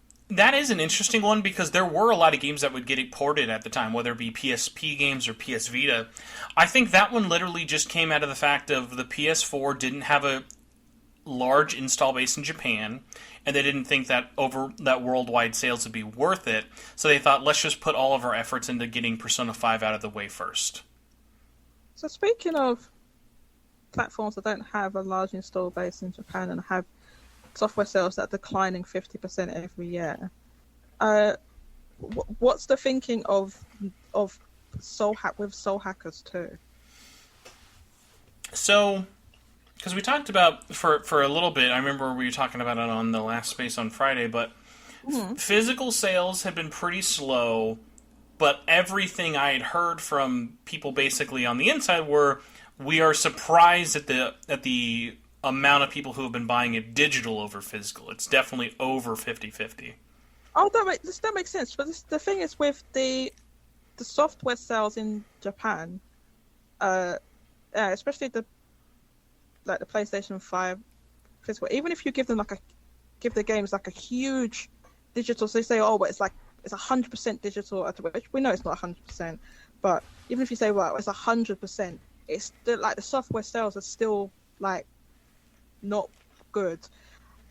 I'm not surprised that the digital attach rate for Soul Hackers 2 is like pretty good because it's a way more recent game, and they've put it on 2 platforms that are like pretty much digital only. I mean, Xbox is almost digital only at this point, although it is physical. But the game was digital only in Japan, and PlayStation generally has a higher digital attach rate than the Nintendo Switch anyway. So yeah, I can understand that, but then. Even for me, it's so hard for me to get my head around. It's a really weird kind of like thought process with it, but especially I was talking with one of my contacts over there. So prepare to be basically more confused because this is going to happen with Persona 5 next month in terms of physical, because the way that they were already expecting Soul Hackers to be a okay launch, but not crazy launch physically, they still sold a good amount of they had a good amount of sell-through for the physical copies they produced. Basically, now at this point, I'm curious how physical in Japan is going to do for Switch and PS5, because those are the only 2 SKUs over there to get physical versions, and I would not be surprised if PS5 doesn't even break 20K. It won't, because the reason for that is because in general, like in Japan, re-releases of the same game like don't always like do the best. Oh, and that's funny. I'm not even thinking about that. You are right about re-releases. I'm just saying because of how slow Japan has been to buying software on PS5 in general. Do you know what percentage of the software physical is like PS5 at the moment? No, not off the top of my head, unfortunately. But it's 3%. I'll at least say this: I wonder how the reaction's going to, because I wonder how many people are even going to buy the Switch one. Because even now, I am still, after all these years, I know people are excited. I know that game's going to make money. It's never been a question of that. I do wonder. Can the game even break 30,000 on Switch? I almost have a hard time thinking that. Yeah, it's interesting because it's such a late port, right? And generally late port, especially when it's like 5 years later. By the way, how ironic is it that in the same month, Persona 5 and Nier, both 2017 games, are finally coming out? I know those were not planned, but that's like too funny. Not planned to go. It's an interesting coincidence, and I never thought they would. I actually thought they would put near, automata, or how do I'm trying to pronounce it? Automata. Mm-hmm. Yeah, I was really surprised at that because they didn't put near Replicant on Switch, and that game you'd think would have an easier time running on Switch because it's based on it's a remaster of an older game. So was even surprised, and then it was like their Square Enix's dumb decision to make cloud versions of the Kingdom Hearts games, which are like PS2, PSP, and 3DS games for the most part, other than Kingdom Hearts 3. It's definitely really surprising, and in general, your general thing is that the later you leave it to port something, the less sales you can expect in general, right? The Switch is really interesting because the Switch has received a number of late ports of many different games that you'd think, oh, maybe it's not going to perform that well, or you're kind of like, so the examples was like Dragon Ball Fighters came late and performed well, and another recent example was the Demon Slayer game, which long term it's either going to catch up or outsell like the release on PlayStation 4 and PlayStation 5. I think it's caught up to the sales of the PlayStation 4 version, but that was a case of like that game probably should have been on Switch in the first place, to be honest, because of the demographic of Demon Slayer fans for one thing, and like who they're trying to reach. So with Persona 5 physical sales, now you had Soul Hackers 2 had almost 52,000 physical sales. So it's like, well, could a 5-year-old Persona port outsell that? I think it's possible. Obviously, because Persona's a bigger franchise, it's Atlus's biggest franchise, and it is something that people haven't, especially you look at in Japan. You really need to look at the situation and how well like Persona 4 Golden did on the Vita in Japan, and look at that situation and how this. I mean, the facts are that the Switch has it's gonna be approaching like 90% of the software market. I'm not even joking. I'm looking at these like software figures, and it's going up and up and up. And you see PlayStation 5 sales, and you see that the PlayStation 5 is selling, maybe between 15, 20, I think like last week it was 25k, but it's not really being reflected in what we're seeing with the software sales and how few PlayStation 5 games get into the chart. Oh yeah, seriously. This week we saw like a whole, like, it just happened to be a week where like just you just had 5 games releasing with several SKUs, and some of them were PlayStation. You've got the most PlayStation games there's ever been. And the week before was 30. It was all Switch games, and this week some brand new titles have got in, and there's from PlayStation SKUs. They're gonna, especially the PlayStation 5 ones, drop out really fast. And you have a situation where if you look at the breakdown for the hardware that's being sold, like you've got like maybe around 17% or something of the hardware that's being sold in Japan is PlayStation 5. And even if you account for removing the amount of the digital edition, which is over 200,000, so you've got over 1 million like PlayStation 5 with the disc drive, right, in Japan. And if you work out the attach ratio, less than one game is being bought for every like disc version PlayStation 5, and it's like 17% hardware sales, but then 3% physical sales. And that isn't just like, oh, well, it's all that PlayStation's 90% digital in Japan. It isn't 90% digital in Japan.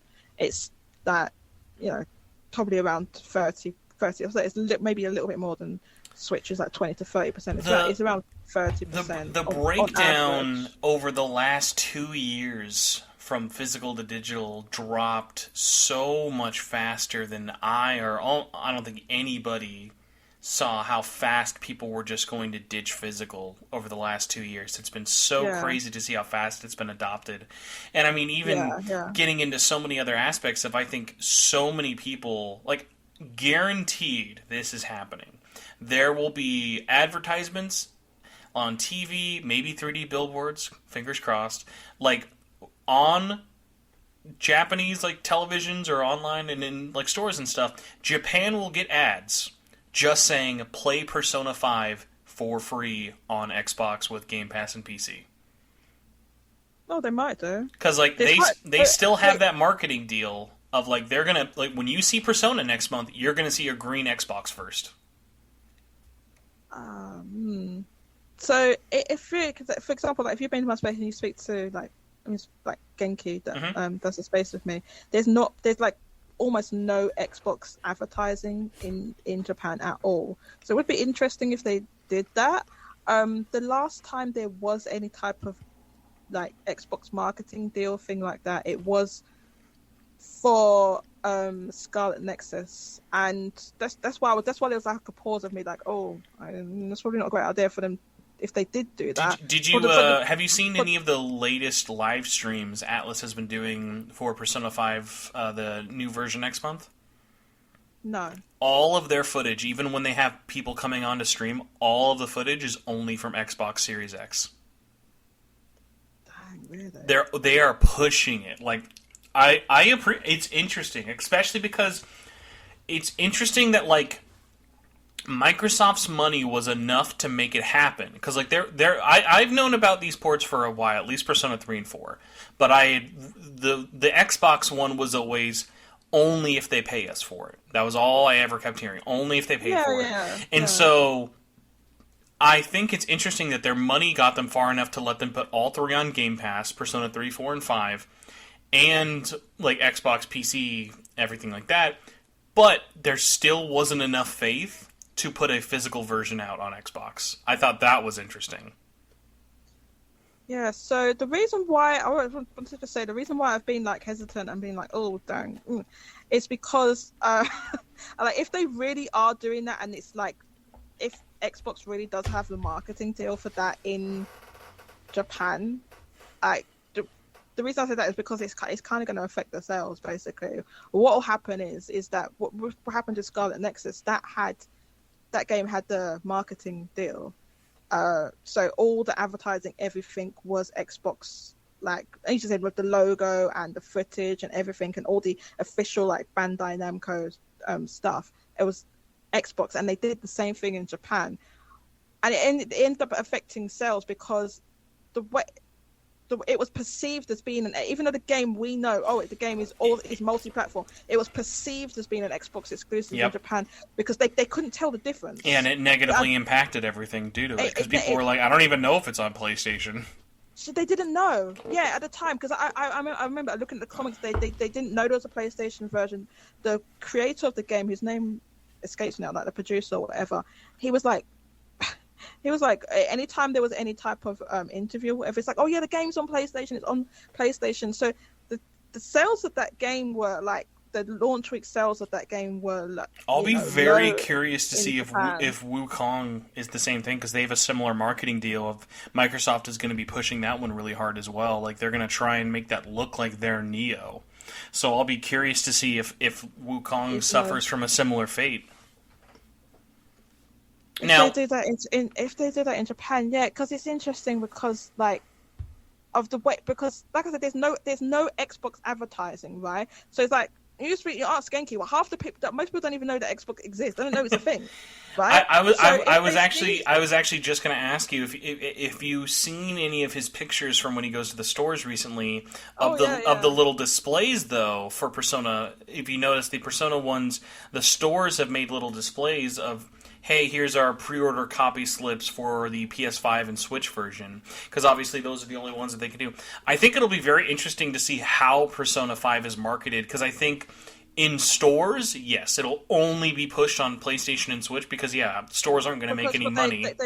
Yeah, because that's always the case. Like most games are not released physically on Xbox. So you go into the store, obviously they're not going to have anything they don't have anything for digital games. They only got stuff there with promotional material for the games that they can actually sell to you physically. So there won't be anything. So that's what I mean. Like with the way, like advertising and so on. Like if you're just like an average person walking into the store and you like you said, you saw like, oh, there's the shelves, and then here's a PlayStation version, here's a Switch version. They wouldn't know. How would they know that there is an Xbox version of a game, right? So that's what happens. But then if there's like advertising, if you say it was going to be on TV and it's got all the advertising is going to be like that with Xbox, it will be perceived as an Xbox exclusive because people have no way of there's no way of knowing the difference. Like in the West, because Xbox is so much of a stronger platform and we're like more aware of it. Like it's not necessarily perceived as that game is only on that platform. You have more just like general awareness. So. Well, yeah. Okay. I don't know. No, I know what you're saying. I will say this. I want to put on my marketing hat. And I want to get your opinion. Tell me if this is crazy or seems if it would work or not. Imagine if Microsoft had the marketing bucks to throw around. They had a Japanese exclusive ad. Or, I mean, they could do this in the West as well, but I mean, I think people are going to play it here either way, no matter what platform it's on.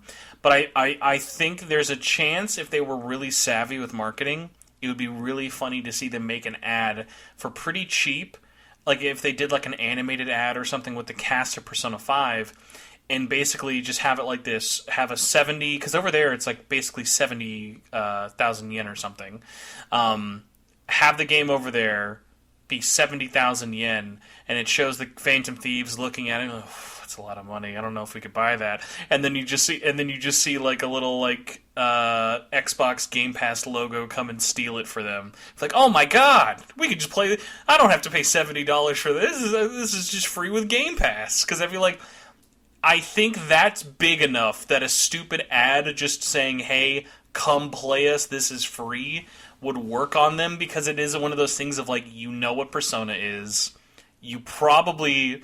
This is sad that I just realized this, saying this out loud. There are probably more people in Japan aware of Persona 5 than Xbox Game Pass being a thing. And if you told them, hey, because if you have it on Game Pass, you can play it on your Xbox or PC, but you can also stream it to your phone. A lot of people have phones in Japan.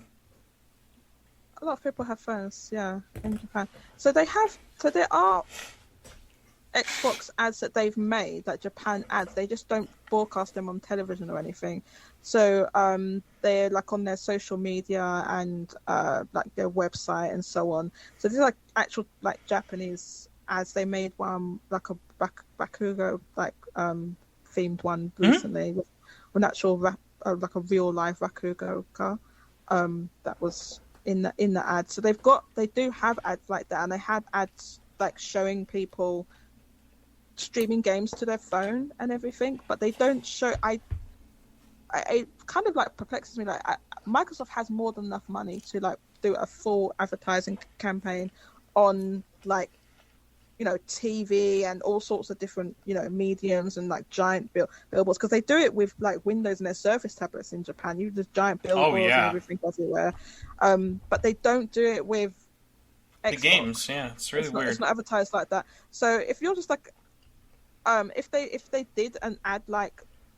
that, first of all, I don't know if they could advertise and say it's free because it's that weird thing of like, how do you say included with Game Pass without making it? Yeah, it is that thing of like, it's obviously not free, but it is that mentality that people go at for sure. I understand. What I mean is that like people can say free, like just colloquially, but I don't know. Like, what are the advertising laws there? Can you say this is free if it's like in reality not? So maybe they couldn't do that exact advert that you're can't say free, but you'd be like, I have to like look. I'll like find I should like go and like see what the adverts they use for when a show's only on Netflix of like watch now with blah blah blah. You'd be like, play now with Game Pass. Don't pay with Game Pass. Play with the Game Pass.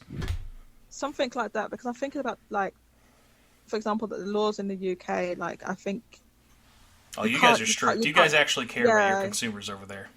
Yeah, so you can't there's like, you can't falsely advertise something as being free. Like you wouldn't be able to word it like that. Basically, you'd have to like word it some other way. Say, oh, this is included at no extra cost or something like that. So maybe they could advertise it like that. But I think if they do that, so what happened to Scarlet Nexus was like people are like, oh, it's an Xbox game. I don't have an Xbox. I don't want an Xbox for that game. So they just didn't get it. You're saying like Persona, is it a big enough draw to draw like a whole load of people? Well, the thing is that the Xbox series consoles are selling well for Xbox at the moment. They've kind of basically made up for the disaster that was Xbox One and like almost no sales in Japan, like basically, and they've kind of like gone back to the level it's selling at now. It's like it's selling at the level of the original Xbox, so it's going to catch up to the original Xbox within a number of months. It'll catch up to those sales, and the last hardware sales that we got, it had its best week sales ever outside of the launch week. So it sold like 16,000. And so it's selling like that without like there isn't a lot of Japanese games. It is funny to think it's having its best sales ever in a year with no games exclusive on that console. So I think that the people that are buying Xboxes are more into Xbox. They're more into Western games. They're buying it for Western games rather than like it's people that are into it. There is a niche of people in Japan that are into Western games. So I've always felt like in order to attract more of just a general consumer that are into Japanese games, you need like not just like a handful of like, you know, big Japanese games, but like what makes up most of the games, which is like just like, you know, kind of all the stuff in the middle. That's all that stuff in the middle that's just completely absent from Xbox. You know, I've always thought that that's what they should go after, like a lot of these visual novels and stuff. I think though that Microsoft as a company, they're not too keen on some of that, you know, stuff. Oh no, 100%. Yeah, not at all. So yeah, it'd be interesting to see. I'm even more interested to see if you're saying this is going to be advertised as though it's an Xbox exclusive in Japan. I'm like, yo, I can't wait to see these sales. I think it will still sell, but would that have an impact like on? Would it either negatively impact the other sales positively, or would it like positively impact Xbox? A lot of people are buying Xbox to play Persona. I mean, like there's like 300,000 Xboxes in Japan, right, and 25 million Switches. It's such a weird one because like I think a thing people don't talk about enough, especially online when it comes to PlayStation versus Xbox versus Nintendo Switch, is they're all just in such different environments. Xbox is trying to get you to buy the system to play games on Game Pass, and then obviously you can buy your games on their own, but like they don't want you to like. It is rare to find someone with an Xbox who does not have Game Pass or has never tried Game Pass. For sure. So and it's working. And so like I think they're doing a good job at that. Nintendo obviously, you're going to buy your Switch and then you're going to buy whatever you want to play on there. They don't worry about that. Like it's kind of going back to how you got started. It's weird if you know someone with a Switch and they haven't played Breath of the Wild, or at least Mario Kart. Well, there's some, but yeah, I think there's definitely people in Japan that are buying Xboxes for Game Pass, because I can't see why else they would be buying it. I wish we had the sales breakdown. I would love to see the Series X versus Series S breakdown over there. Like actual percentage. Oh, we have that. I can tell you. I'll bring it. I'll have a look at I it wasn't right sure now. if we had total life to dates with it outside of just, hey, they sold this much. Although I will say, while you look it up, I don't know how much you were looking at the sales at the time, but I've always loved looking at the hardware report and software sales from Japan, and I'll never forget the day that Xbox Ones finally started selling single digits. That was like, wow. Like, there's bad, and then there's, like, who is it? It's like, I think you asked this recently. Who's buying PS4s in Japan still? That was me. Who's the 3 people who bought an Xbox One X in 2018? I was like, where are they finding them? Okay, yeah, so I can tell you the total we have. You'll be very interested in this. So the total of Xbox Series consoles is now over 300,000. It's 318,274, of which Series X is 154,575. Series S is 163,699. That's actually a little less close than America, because in the West it's definitely way more Series S's than we do X's, but it's like closer to a 60-40 from everyone I've talked to, so that's pretty interesting. Right. But I have 2 questions kind of with you before I want to get into like our last little bit here, kind of rounding us back to like Soul Hackers at least, because the 2 kind of interesting things for anyone who wasn't really following was the game sold, I think, in relative to games coming out that week, fine. But I think a lot of people looked at the past sales figures for Atlus games and thought, oh, that's pretty low. Because it was, 50 to 55 combining PS4 and 5 sales physically? It was almost 52,000. Yeah. So it was a pretty. It was funny because it was one of the most PlayStation dominant weeks for Japanese sales.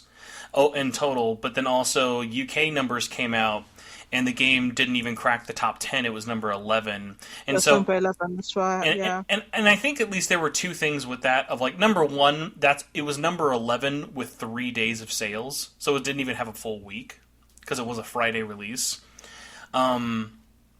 But obviously, that does also include pre-orders, so it's not like the game was going to sell that many drastically more. But I think it probably would have at least broken into top 10 if it had a full week.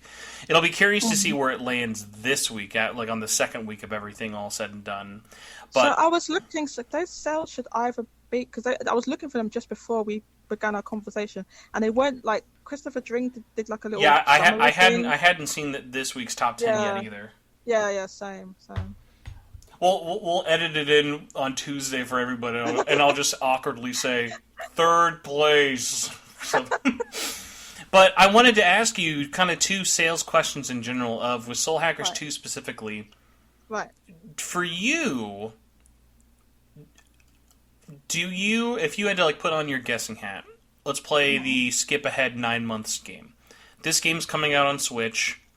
Let's say it's around a similar kind of window in terms of there's a couple games out, but it doesn't have a lot of competition. What do you see this cracking if this was a Switch game in a couple of months from now? Oh, do you mean it? So if you mean if it came after this release? Yeah. So we're skipping ahead to when the Switch version does eventually ever come out. Where do you actually see this ranking on these number charts? So if it was like a kind of a 9 month situation, so if it had released on day and date, I think it would have probably increased the sales by another 50%. So I think you probably would have seen 50k on Switch. But if it's the more time that passes, the more that goes down. So I think it would do 40k. If it was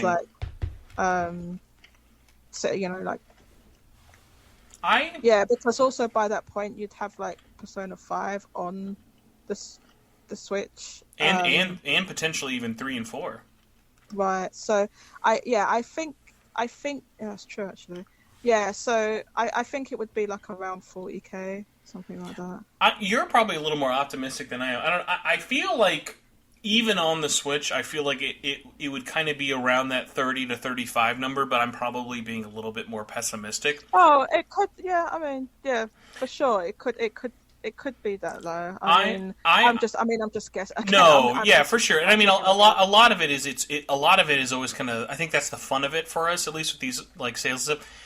It's always fun to predict it, but then there are always even those surprises. Like even I think you tweeted out today, like what Splatoon is gonna probably do 2 million in Japan alone, right?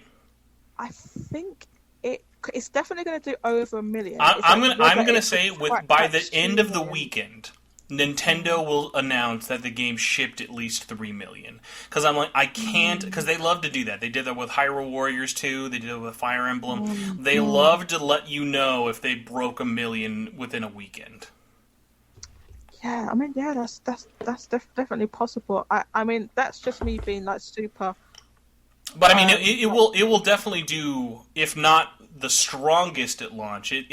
Japan's going to be the crazy one, just because it's been so many years since 2, and the reception to 3 has been so genuinely positive from pretty much everybody. It'll be like, and the marketing machine over there, they are pushing it hard. The marketing. Have you seen like the promotion they've done with 7-Eleven in Japan? Yeah. Special. Oh. I gotta try. I gotta try that the squid burger. Squid burger. There's like donuts and all sorts of things that they've. But I'll be very, very curious about that one with it. But the other question I was curious with you is, I think with most games you can obviously kind of throw the Game Pass question of, oh, when's it going to go free?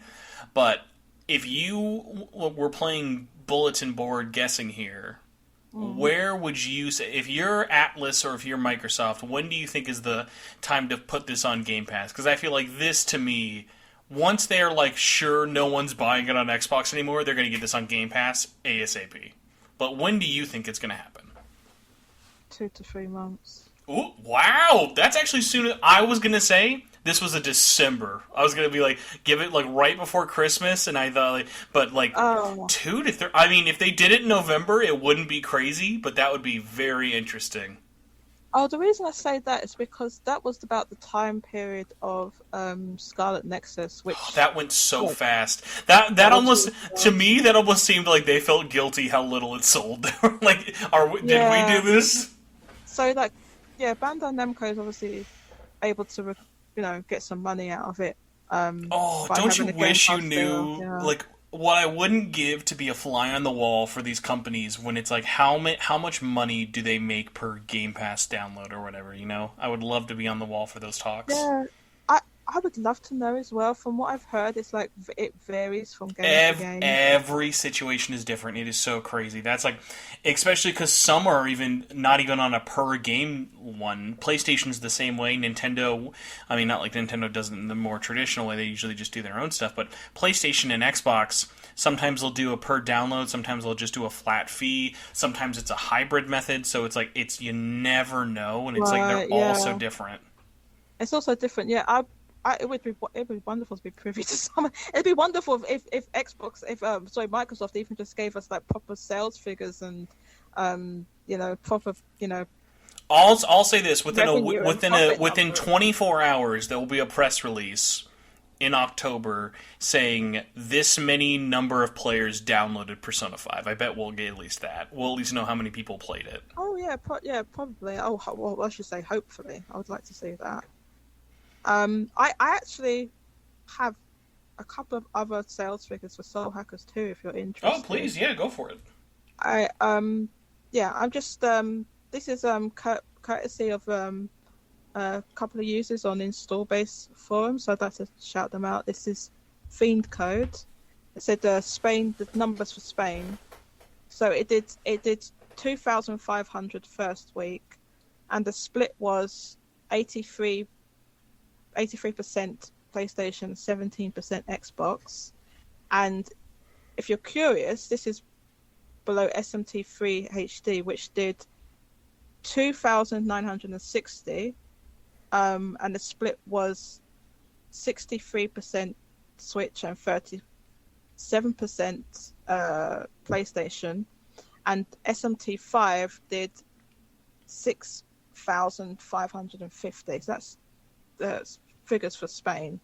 And then there's also some charting for Switzerland, New Zealand, and Australia. And this is a user called B2B123. And they say it didn't make the top 10 in Switzerland and in New Zealand. And it was number 8 in Australia. They're not big markets, but it's kind of a little bit weak. Australia, I was talking to a couple of listeners down there. I need to reach out to, because they have a different distributor for each region and stuff like that. Physical copies were extremely delayed, and people don't really know why. So I bet you, I was not surprised to hear about that with Australia and New Zealand, because the amount of people I was hearing from being like, I can't, like. I felt so bad for them. They were like, I bought a digital copy because my physical got delayed and the stores just didn't know when it was coming. Oh, I didn't know that. Oh, yeah, that's a shame. That's too bad. That's sometimes. I mean, yeah, Australia and New Zealand being where they are, so that can sometimes happen. If you don't mind, I would like to just talk a little bit about Soul Hackers 2 sales in relation to other Atlus games in Japan. That's what I have kind of accurate figures for, and obviously we need to bear in mind that over time that there's been a rise in digital sales. But as we discussed before in the space on Friday, that Soul Hackers 2 did sell almost basically twice the amount of Tokyo Mirage Sessions. So, it didn't beat too many others besides that, though. Right, yeah. Unfortunately, that was one of the only ones. So that Tokyo Mirage Sessions was really low on the Wii U. It's 23,000.8. And then below that is Radiant Historia on the DS. I guess it's a DS in 2010. Yeah, 34,000. And then it's Soul Hackers 2, which you need to bear in mind. All the rest of these are pretty much one platform, but this is 2 platforms combined. So yeah, it's 51,000.8. Above that is Digital Devil Saga 2 on the PS2. That was 55,000. Obviously, there's no digital back then, so you need to bear in mind that there's a digital for nowadays. It's always such a weird one of I feel like there has to be so many asterisks, because especially when you're comparing it to so many different games and whatnot with it, it's well, you couldn't download at the time, so obviously then you're having that one on there of it's especially weird that Sega isn't more upfront with their digital sales in Japan, because in the West they are super transparent. They tell us any sales number they get in the West, they'll let you know digital to physical, because most of the time their sales are higher digital than physical ever is. So right, yeah, that kind of makes sense. It's a weird one of it makes people think that this is a weaker entry or a weaker release. That's kind of going back to what I said before of obviously we would have loved it to have broken 100,000, but I don't think anyone thought that was going to happen in Japan physically. Someone did think that. I thought that. So I did think that initially, actually, when this game was revealed. Okay, yeah. Revealed, I would say that, yeah. I think the hype definitely, I wouldn't say dissipated, but I think it definitely cooled down a lot over the last 7 months. Well, it kind of got stomped on by the Sony announcements a little bit, but yeah, I thought this was 100,000 seller, and this was, don't forget, this game was revealed back in February. Was it February? I think it was February. Yep, it was February. It was right before Ultimax. So what's happened in that time is that I was seeing the pre-order numbers and how they were pretty low, and watching so there's several different company or stores chains. I mean, stores do you remember we were even in that space, and I kept going and looking at different countries, even their Amazon top 10s, and I just couldn't find anyone cracking 50. Yeah. It was depressing. And the Amazon, the Amazon, obviously Amazon's a really good source because it gives you like a general idea of what the trend is in the wider market. So that's why it's good to look at. So I look at a few different sources, and it was coming in low. So then I was like, in July, I was like, I don't think this is going to crack 100k. I was just going to be like more like 50 to 60k, and it did. And I even thought it was going to be lower than that, but it came in at 51k. Initially I did think that, but one of the things that's also happened is like the PlayStation, PlayStation sales are collapsing in Japan. It's like, so like obviously what normally happens with a platform that's at the end of its life, that the sales go down, and then gradually that platform dies, and then there's like a new one to replace it. You've got the PlayStation 5. So like in other places in the world, if you look at the sales of PlayStation 4 compared to 5 sales, normally the PlayStation 5 version is now selling better than the PlayStation 4 version. So in Japan, it's the opposite. PlayStation 4 games are still far outselling PlayStation 5 because PlayStation 5's imagine if you live in Japan and you wanted to play Gran Turismo 7 and you only had a PS4, and then you see that they're basically throwing away PS5 copies because no one will buy them. It's insane. Yeah, so that game in particular has been bundled a lot, which is kind of like obviously inflated the PlayStation 5 number. But regardless, what's happened is that it's made the value of that game come down. So if you look on like Amazon, I think Amazon had it for like less than 20,000 yen, which is insane. Yeah, it's less than 20,000. So now. I have an interesting I have an interesting sales one. I haven't seen brought up a lot, but I've noticed mostly people have been comparing it to other Atlus non-mainline stuff and some previous Devil Summoner games. Right. But this actually is Atlus's highest selling game that they've released this year so far. Well, they haven't released a lot of games. True, but remember, I think people forget, they have had a failure this year. Persona 4 Arena Ultimax absolutely tanked retail in Japan. Yeah. That one, between Switch and PS4 alone, it barely broke 12K, which is... and that was a budget title, too. Game, yeah, in my opinion, it was, like, don't forget, this was... We hadn't had any announcements or anything about the other Persona games going to modern platforms. I mean, people wanted it. They were speculating. There was hoping. There was wishing. There was praying. Nothing concrete, though. But we didn't know. There was no we actually know. Maybe it could have been different, I suppose, if like that announcement had come, say they'd come together, and so we're getting Ultimax first, but we know we're going to get Persona 4 Golden down the line. And I think that unfortunately it was. I do think that played a factor into it, and the fact that it's also fighting games are more niche just by their nature. Also, very old. It's a very old fighting game at that point. It was a 2014 game. Yeah, so this is what I mean about like Atlus's like strange decisions, like first of all, even stretching those announcements out over such a long made me period. So mad. I was by the time they finally announced it of the Nintendo, I was so mad. Like, what a waste of my time. The fact that it was stretched out that long and that it was the final thing of that direct made me so upset. I was like, I hate this. I think they've probably got individual bags from obviously from Microsoft, and maybe Nintendo gave them, but just doing it like that was dumb. But I'm not even just talking about them stretching out the announcement of those Persona games. I'm talking about the whole Persona 1 year. Oh my god! The fact that we're finally almost done with it. Next month will be the end. I've never been more excited for a birthday party to be over. I can't wait. Once it's all said and done, I'm going to look back on it and probably either do a video or something, just because it's out of a year of announcements, they'll have had 2 things that were worth anyone's time.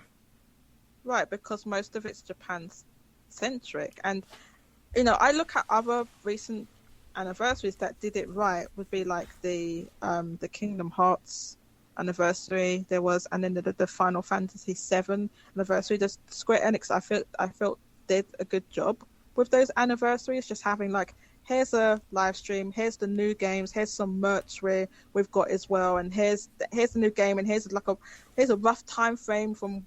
Well, they didn't do that for Kingdom Hearts, but like for well, I mean, Nomura already told us at that event, before that event, and even now, he's already been like, "Hey, here's when you'll hear from it again next." Like, we know what it'll be about. Like, even if they don't have hard dates, it's at least nice to know, hey, here are some games, here's some updates. You know what's going on. So yeah, like that communication.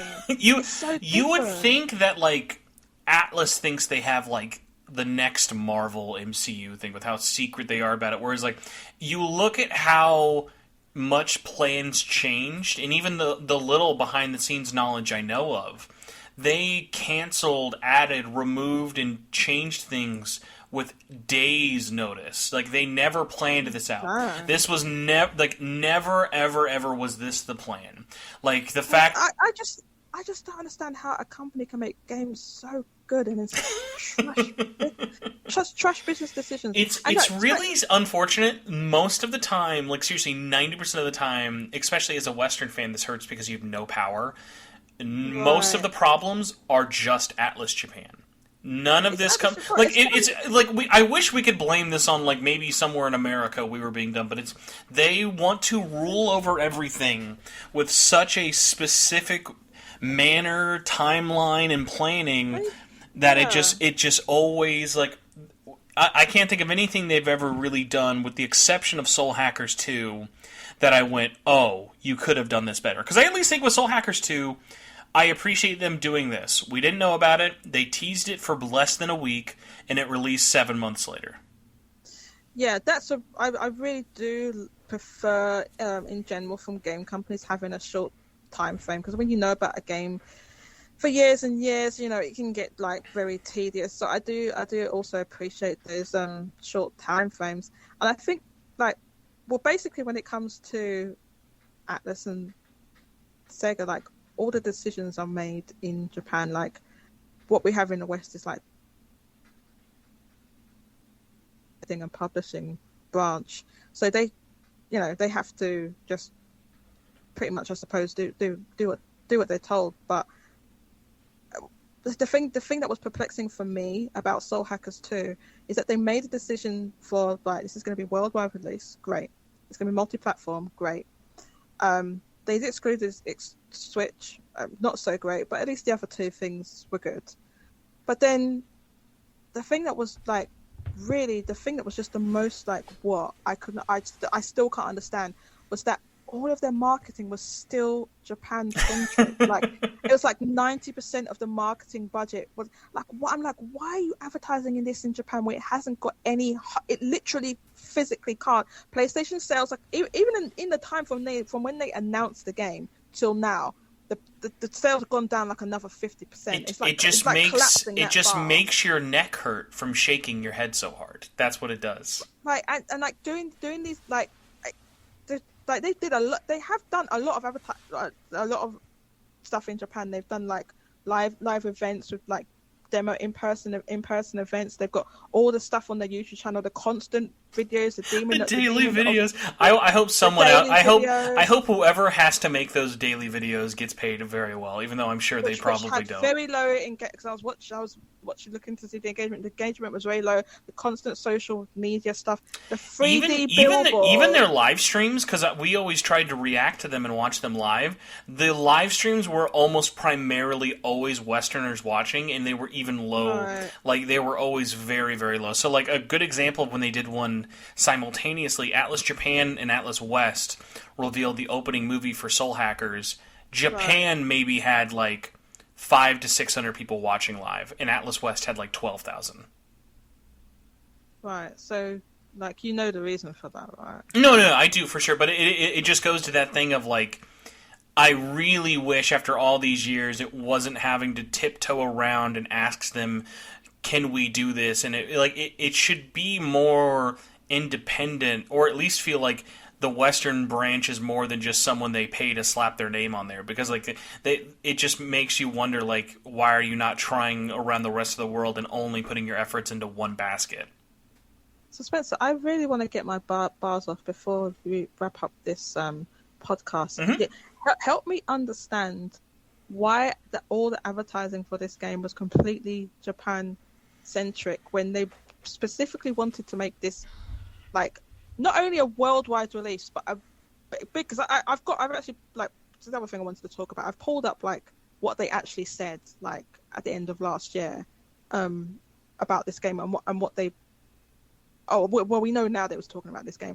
What they wanted to achieve. This wasn't like a throwaway. Oh, it's just another. It was, by the way, so funny that everyone thought that this was the game they were talking about was actually going to be Project Re Fantasy. I loved how it was just completely the opposite. Oh, people think that? I didn't even know. There are people out there, Jodie, I kid you not, who have thought that Project Re Fantasy has been done for like 2 years and they're just holding on to it.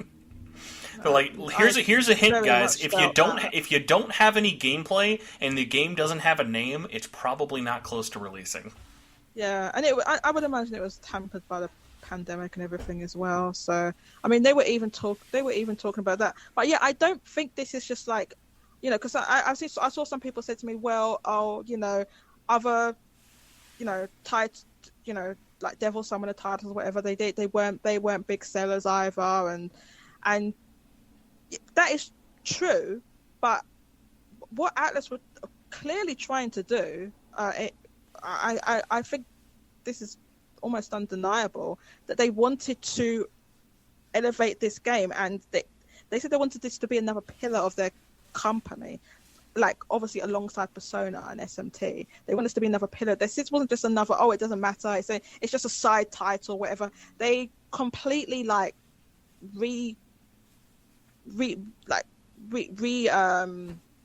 what's the word? Reallocated? Not reallocated, like rebooted, like almost rebooted, like Soul Hackers, like obviously dropped the Devil Summoner title, called it Soul Hackers 2, gave it like a more modern feel. I even though this is, I mean, it's obviously a budget title, right? It hasn't got a huge budget, but they definitely wanted this to be something more. So I feel like when people say, it's not that important. I actually think it was. I think this was important to Atlus, and the fact that it came that even the name Soul Hackers came up in some of the past Sega financial reports, that that it was just randomly in there when it was talking about revivals of games. And I think Atlus even mentioned that maybe this came up in one of their surveys and stuff like that. So I don't think this was in my opinion, like a throwaway title. No, far from it. Yeah, this is their big title this year. This is their only new, not re-released title they're doing. So what I would just like to quickly say what they actually said. So Shinjiro Takada, right? This is from the Famitsu New Year's article, right? And I have an actual translation from someone that speaks Japanese. This is courtesy of KT Slime at the Install Base forums, right? So yeah, so the word he used was omoi, which generally means to think, which can be translated as feel, expect, suppose, hope, imagine, guess, right? So, and the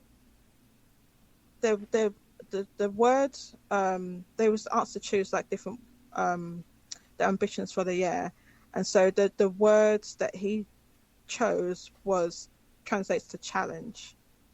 And so the translation of what it said, and you've probably heard this, Spencer, but I'll just read this little bit just for the benefit of the listeners. I choose challenge as my 2022 keyword, thinking if I, brackets we, so this is the translator that's added little notes in here. If I, brackets we, were to release a new game title to the world that that would become a pillar for Atlus, translators noted it would be a good thing to challenge / aim try for. All the staff is trying hard developing the game so that it's become a game that everyone has interested in and is satisfied with. We hope you're excited. So this, I mean, they undoubtedly said it translates to pillar. They want this to be a pillar for Atlus. So I don't think this was like a threat. Oh, it doesn't matter. It's just a Devil Summoner game. It doesn't matter that it only sold 50,000 whatever, or a bit more with digital in Japan. This was like, to my mind, I think this is a game that ideally should have sold over 100k for what they was aiming for. And I think, like I said to you before in one of my spaces, that I would probably compare it to not SMT5 and not Persona, but like older SMT games. I would compare it to like SMT4, which sold over 100k, and had a lifetime sales of 600,000 worldwide. And then even in that space, one space that you came to, Spencer, you said that someone had from Sega Japan had said that maybe they hoped that this game was going to sell 700,000 worldwide by the end of the financial year, ending March 2023. Mm-hmm. And at the time I laughed. I was like, well, yeah, because I mean, like, but then kind of go back to like we were saying, this was back in March when I would have heard this shortly after the reveal, and I think we were all still kind of sipping the Kool-Aid of, yeah, like, what else are people going to be buying? Like, why wouldn't it do like at least that kind of level for it? So it is almost going to be an interesting kind of case of, I've never been more interested to kind of see how a game will sell, because my gut tells me it's going to drop off a cliff after this week. I think so, because there's a couple of factors. A reason why that is because it just, in general, JRPGs tend to be front loaded anyway, right? Mm-hmm. That's just a general thing with genre. And then it's the fact that you have the other game that Atlus has coming out is the release of Persona 5 Royal, and that is, and it's a month away, but it's taking some of like the air space away, so from this, and it's, yeah, because I think not even that many people were talking about it when it came out, and it's just, it's unfortunate issues with like the marketing, the way they planned the marketing, making the marketing Japan centric for a game that you wanted to have worldwide success was a mistake. The ads that they had that would have brought the most attention, I feel like, was the one at Summer Games Fest, and that one wasn't very good. Unfortunately, you were asking this a little bit earlier about like why are they so kind of like weird in the West with what they're allowed. So the way it works for them in the West, if anyone isn't aware of it, and most people usually aren't because they either don't care or don't get the chance to talk to people, Japan won't let America reveal anything. They would never let us reveal the game first. They would never let us reveal even though the voice acting has been done for months and months and months beforehand. You'll note in the West, we don't ever get to reveal our English voices until 2 months before the game, because usually at that point, Japan has showed enough footage that then they can reuse Japan's already shown footage and put English voice clips, because in most trailer cases, Japan doesn't want the West to show stuff that they haven't already showed. They want to be the one to show everything. They want control over it because they've been burned too many times, or they don't trust the West to basically... What situation would they have been burned? Do you know? Just other situations of showing off the game early to press, and maybe something getting out they didn't want to have be there. A big one that has had them on the shit list for a long time. Sega and Atlus are no longer able to do Western demos, at least not for at least the last 4 something years. I don't think they've had anything since like 2018. So many cases of just they want to control it because it's in their eyes it's their proper. They basically Atlus Japan looks at Atlus West as a localization company. They don't look at them like they're part of the same. They look at them like how you look at something like a NIS America. Yeah, right. I mean, honestly, actually, in that case, that's not even that fair. NIS Japan treats NIS America at least on par with themselves. They at least feel like a cohesive company in that kind of sense with it. So, it always just ends up making me feel bad of like, literally, you cannot get anything done at Atlus West or Sega's a little weirder because Sonic has a bigger effect in the West, and so Sega and Sonic Team definitely get their own kind of thing, but sticking with Atlus only, Atlus West, you cannot do anything until Japan gives you the okay. Japan has to be okay with it, or else it's slap on the wrist, bad times. So I can understand that to an extent. But like it's even to the point where back in the day before the Sega merger, it wasn't that bad. Before the Sega merger, I could just, hey, do you want to come on and answer this question, talk about this issue? Boom, quick reply, quick feedback, everything like that. In 2018, after it was bought, I remember trying to schedule an interview with just, I have a question, can you answer the question? Because it was like, do you want to come on the show? Yes, but we can't. Okay, can you do Q&As? We'll see. Can you do an interview? We'll see. Have to get Japan to let you do it. Japan finally said yes, but Japan had to vet every single question. And I'm like, that's not really an interview. That's just you giving me your PR answers. So it's like, yeah, exactly. And that was after. Why become so strict after the acquisition? I think it's one of those situations of the bigger you come, the slower you move. You know. Right. So they're just like a bigger company now. It's just, I think, or part of a bigger company. I think back when they were at Atlus USA. Back when they were Atlus USA, they had more independence because they were working on other titles. They weren't just releasing Atlus games. Now they only do Atlus Japan titles. They don't publish anything else. So they're much less their own independent company, and they're just a localization branch. I see. Which is a shame because everyone on the European and American team, they work and they bust their ass really hard. Like, they always do a good job.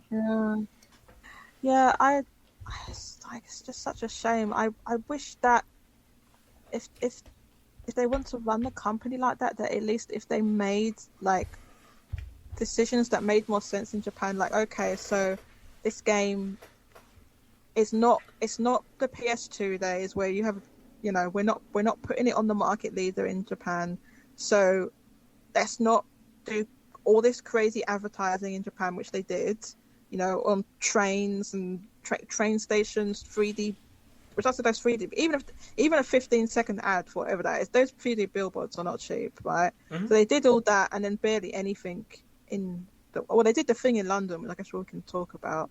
Like, I wish they made the decision to, like, okay, we are going to be putting more money into advertising in the West, and this is what we're doing. But yeah, I saw definitely some fans frustrated at the lack of marketing, because fans want the game to do well as well, and like saying, oh, you know, why are you taking so long to reveal dub? And there's people moaning as well, but there's I think actually there's one other thing that is a big, because you asked about why this now, why that. A really big thing that kind of has to play with this is we are now in a world where worldwide releases are not viewed as optional anymore. If you're not releasing around the world, that was a big, slow change for Atlus. Because even look at Persona 5 Royal, even that took almost 6 months to come out. Yeah. So I'm really glad they've made that. That is one. It's one that's definitely helped them, but it's one that's definitely helped them. But Japan doesn't like that because that means that there's a chance of something leaking out because the game's out in the West at the same time in Japan. Because, like, remember how whatever. That's how they feel. Wow. Yeah, because basically they think that if the game is ready worldwide, Westerners are more likely to leak or let something out about the game that they don't want. That's like lack of Jesus. That's a little bit xenophobic. Well, it's like, it's. oh, well, Westerners are going to do this. I think it's just one of those things because I think just look at it. We much rarely hear situations of, hey, did you hear Dynasty Warriors 10 just got leaked? I got some cell phone footage. I think it's just a very different kind of culture in terms of sharing information. Whereas in the West, it'll be like, let's leak everything as quickly as humanly possible. I mean, maybe. I'm sure stuff does get leaked, and it does get leaked in Japan. Maybe we just it does. It's just, I think it's just, again goes back to that thing of they want to know. They want to know who has the game, who could do anything, who's doing what, who's doing it where, and it sucks because it's a thing that I keep hearing. Oh, it's getting better. Oh, it's going to get better. But I feel like until it happens, saying it's going to get better isn't doing anyone any favors. When you say it's going to get better, what do you mean? We'll be more independent. We'll have more freedom. We'll be able to do things more. Like, you would never see gameplay revealed for, like, let's just say Persona 6 at an E3. Yeah. Like, that would never... Like, TGS is going to own that for days. No, I mean, I can see why for a game like that, why you wouldn't reveal at an E3. I can understand that. But when it comes to like a game like that's having a simultaneous worldwide release, this is the first one they've done on their own because SMT5 they did, but they had a little bit of help from. Yeah, well, Nintendo was covering the bill on half the other world, so yeah, that's not as fair. This is their first big one. So this is like their first one on their own. So like,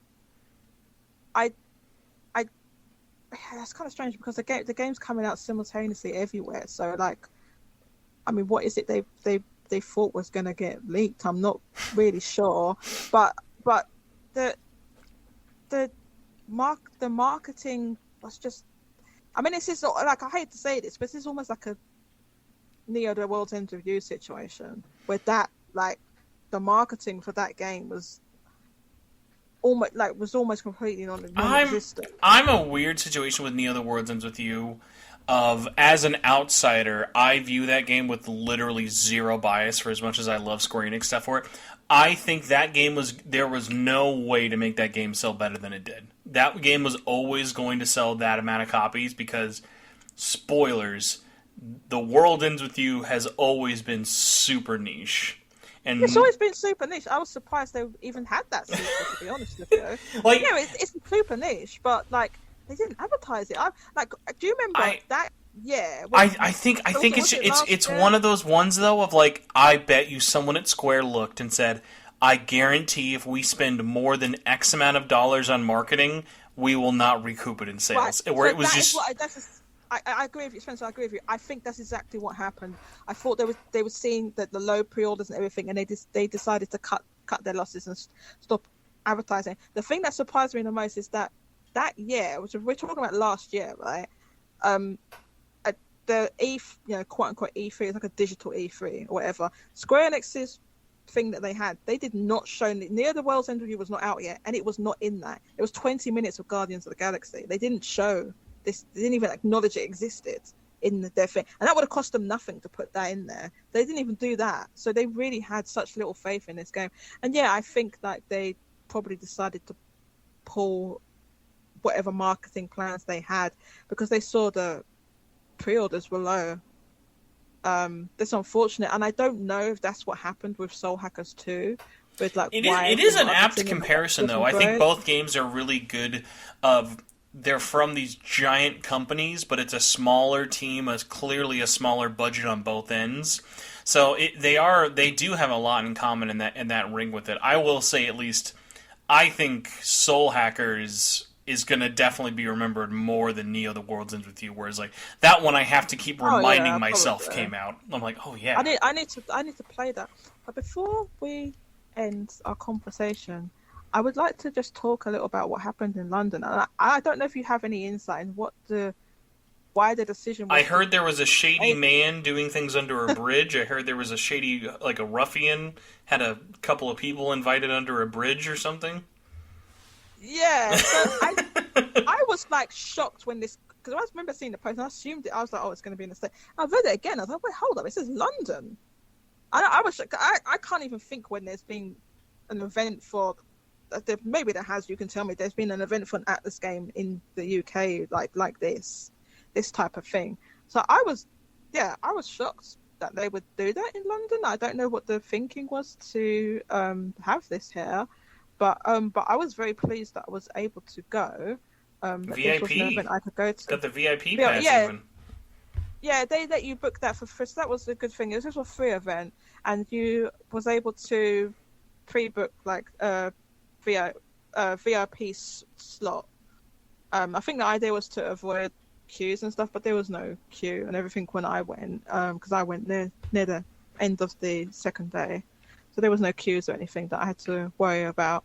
And this was very convenient from where I live. Okay, so this was a single bus ride from where I live, but that's how convenient it was for me to attend this. And yeah, it was under a bridge. So when I read the address, it said South Bank Centre, and the South Bank Centre is on the south bank of the River Thames, in central London, and it's like a kind of a arts and like media centre, like, and events and stuff like that.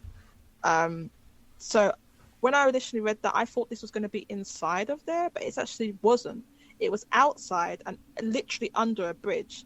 And maybe you can like link the Twitter thread I made about it when. Oh yeah, I'll have that in the show notes. This.